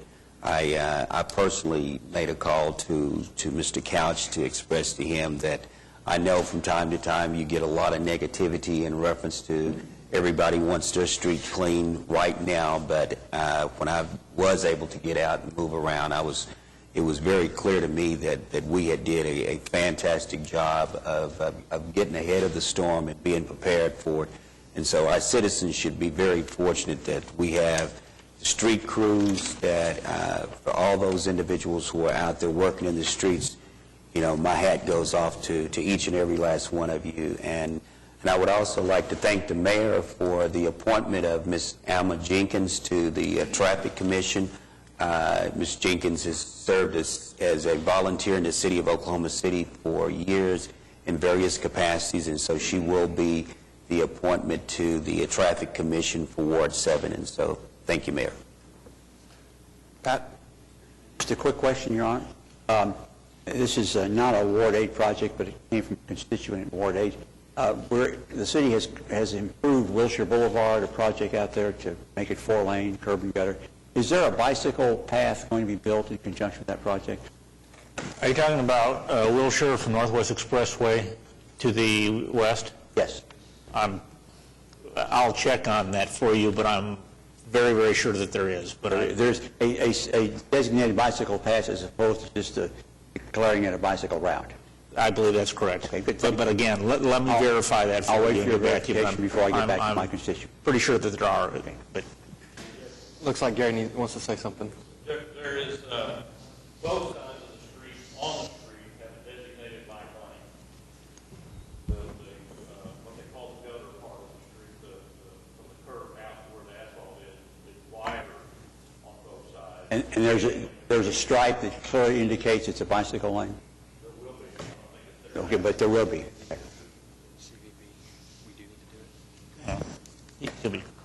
Gary, did you have anything else? Okay. I'd like to take a moment to say a couple of things. First of all, the issue that we just dealt with, I thought was a testament to this council, the way it was handled. This is a very intimidating process. Us sitting on this side of it, we don't think it is, but for those people who come down here once in a lifetime and sit out there with an issue, it's a very intimidating process. And I thought it was just kind of coming off what Pete said, sometimes you have to praise things. I thought that we took an opportunity to show compassion. I just really appreciate that from everybody. Second thing is, I was just informed before the meeting, and I don't have all the details on it, but I believe the Westmore Palm Squad just won nationals, and this is something that happens pretty frequently. They've kind of created a dynasty down there for this, and so just send out a congratulations to them, and possibly in the next couple of weeks actually have something formalized from the mayor's office with that. So, Mr. Mayor? Yes, sir. I forgot I had one other comment that I wanted to make, and that is congratulations to the Oklahoma City Thunder for Kevin Durant and Russell Westbrook being on the All-Star team. Thanks, Skip. City manager reports. there are several in your packet. Councilman Bowman already mentioned the bike report. I do have Mike Carey here today to do a presentation on the CVB, and I think in the interest of time, Mike, does the council want to hear that? Mike, can you come up and do that quickly? Not that it's not important. I want to assure you this is very important. In deference to, I'm Mike Carrier, President of the Oklahoma City Convention Bureau, and in deference to council's time, I will forego the 48 slides that we had prepared for you today and the 2-hour-long briefing on what's gone on for the first 6 months. But the first 6 months have been good. We have continued to be very active. Interest in Oklahoma City as a tourist destination, a meetings and conventions destination remains. Can you pull your mic a little bit away from you? Sure. Just a little bit. Thank you. Sure. Remains high. We're seeing good results. As you saw in the packet, and I'm sure you have seen from other reports from staff, our hotel occupancy has increased. Our bed tax has gone up. I was doing an analysis yesterday for something else, and in the last calendar year, we had the highest number of actual rooms sold inside Oklahoma City, hotel rooms, that we've ever had. So we have certainly are on the road to recovery from the recession. We were never as bad off as other cities were, but we have certainly recovered nicely. We continue to see that type of recovery. Your all's support of our efforts continues to make that possible, and the great partnership that we have with our hotels has also been a tremendous boon to us. I believe at the last, if my notes were correct, I think at the last meeting, Councilman Kelly had asked me about visiting with the golf courses, particularly Jimmy Stewart. We worked to try to get some schedules done, and I could not meet with Jimmy Stewart, the pro over there personally, but I did meet with a representative from all the golf courses. We had a very good conversation about things that we're already doing, things that they can provide for us that help us in our efforts to promote them. So we're working with them on that and look forward to continuing that work for all the municipal golf courses, not just Jimmy Stewart, but for all of them. And I think Councilman McAtee had said something about Meridian and some of the challenges out there. I have spoken with a couple of the hotel managers, had also spoken with the police department, and it appears that everything is sort of, I guess, back to normal, but they were all very pleased with the response the police department had made to some of, I think, your comments as well as some questions they had. So things seem to be going very well there. I'll be happy to take any questions if anybody has anything. Larry? One quick question. Yes, On your report, Mike, you talk about equine events that, I guess, 9 that you've booked in. Correct. Where do we stand on the NRHA? There are several issues there. Their contract for the Futurity, which is their big fall show, was up this year. That is in the process of being worked on by Tim O'Toole and the folks at the fairgrounds. We're working with them on that, and it's a discussion between NRHA. One of the challenges that we have, very, very bluntly, is that there are several other cities, and this is kind of like some of the other events that we have here. As we have helped grow and nurture some of these events, there are some other cities coming after them. Lexington, Kentucky is one because of their success with the World Equestrian Games that has stuck their nose under the tent. Fort Worth continues to be a challenge. The Texas Events Bill provides some massive amounts of money that they are able to provide to groups like that. And the city of Las Vegas is looking once again at what some options are for them. They have some private developers looking at the possibility of building facilities in the Las Vegas area that would be able to take away some of these types of events, not just from us, but from some other locations. So we're dealing with that, but we are continuing to talk with the Rainers and trying to get that resolved so that we can have them back for more years to come. Are there any obstacles as far as funding concerned right now that? The biggest obstacle in funding is what's out there in terms of the Texas Event Bill. It is so lucrative, and it's not just for equine events, it's for any type of event, convention, etc. And so that's the big obstacle that we're facing, and every state is facing that is competing for these type of events because of what Texas is doing. We're very aware of that, and we're continuing to work on it, to look at it. Tim and Bill and his staff working with us, with Roy, working with the legislature to try to get our events bill policies written. The bill has passed. Now it's a matter of getting the regulations written so that we know what our abilities are with that events bill. It's being aggressively worked on. In your opinion, the future of the Adventure District, does it look strong? Yes, sir. All the national reports that we're seeing from groups like the U.S. Travel Association, Meeting Professionals International, Professional Convention Management Association, research that they're doing from their own membership, which are predominantly made up of convention planners, continues to look very promising. We're seeing increases in the numbers of attendees. A company might send 4 or 5 people to a particular event. With the recession, they dropped that back to 1 or 2. We're now seeing a 3rd person go, with indications that a 4th person will go next year. We're seeing very few cancellations of conventions. Most associations are required to hold a convention each year, and frankly, most associations, the revenue that they receive from their convention provides a significant source of funding for their association. So we're seeing very few cancellations anywhere in the country, and the industry is continuing to grow and to come back. So we feel very good about it. And again, here, we're seeing continued interest. We're not seeing a fall off. The biggest challenge we have right now is available dates and being able to put groups in at the times that they are requesting and that we can get them into our facilities. Do you foresee a major hotel in the Adventure District anytime? Conversations, business? Right now, I'm going to give you a strange good news. This is I came here in the summer of 2007. Right now, today, is the first time since the summer of 2007, when I got here, that we have had no hotels under construction in Oklahoma City. There's not a single hotel in Oklahoma City currently under construction. The last one that was under construction just opened. Having said that, there are currently 22 hotels in what's called the pipeline. Of those 22, there are 4 or 5 that are in the northeast area of Oklahoma City, primarily up around the Interstate and 50th, or the next exit up, the 44, the Interstate 44 exit, slightly in that area. So there are 4 or 5 in that area, and all of these go on this pipeline report when a ownership group puts down the money for a franchise.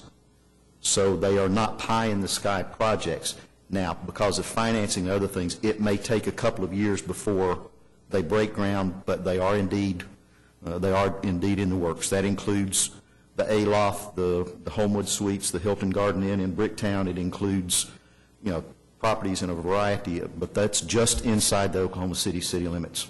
So the good news is we'll have a little while to catch up to the expanded inventory we already have before any more break ground. The other good news, though, is that construction will continue in the coming years. On the good positive report on hotel occupancy these first 6 months. Yes, sir. How's hotel tax tracking in the first 6 months? Better than? I figured somebody would ask that. Much better than. As a matter of fact, through in the last 13 months, we have had 10 straight months of positive growth in our hotel tax. And the last figures that came out, which we just received, the January receipts, which were was the December business, we were up 9.2% from last December. And December is usually the worst month of the year. So we continue to see growth. We are up a total this fiscal year of about 13.4% over last year. And so we feel very good about it. Corporate business is coming back. Small meeting business is coming back. Things are certainly trending very well. Our biggest challenge, our average daily rate, is still a little bit lower than where we would like to have it. As things come back, that will continue to climb a little bit, but all of our other indicators are up, and we see no reason why we should be taking any steps backwards. And that visitors convention take of that tax is what percent? Of the 5.5%, 2% comes to for our use in sales and promotion. 3% goes to support the bonds for the fairgrounds improvements, and 0.5% is the event sponsorship fund, which goes to support events such as the equine shows that Councilman McAtee was asking about, events on the river, any number of other groups that come in and ask for financial support in renting our facilities, marketing their events, and other things. So that 0.5% is allowing us to do some things that we haven't been able to do. It's one of the most unique opportunities in the country. I won't say it is totally unique, but it is. If it's not totally unique, it's really close. In almost every other city, I'm aware of, when a group wants funding like the horse shows that we support or the river activities or any of these, that money has to come out of the line item budget of the Convention Bureau or the general fund of the city. And there are a lot of cities that write big checks out of their general fund. There are not a lot of CVBs that write very big checks, frankly, out of their line item budgets, because we just don't have the money, unless you're Las Vegas, which has an obscene amount of money. And so, we're very fortunate to have that. It allows us to do a lot of things we would not otherwise be able to do in terms of supporting quality events that want to come to Oklahoma City or continue coming here and require some financial assistance. it's sort of a loss leader. Are we good? Thank you, sir. Thank you all. Anything else, City Manager? That's all I have. Okay. Before we go to citizens, I don't know if there's anybody that's going to speak, but I want to just tell President Kays I appreciate you being here most every week, so thanks for coming down. Is there any citizens to be heard? Seeing none, we're adjourned.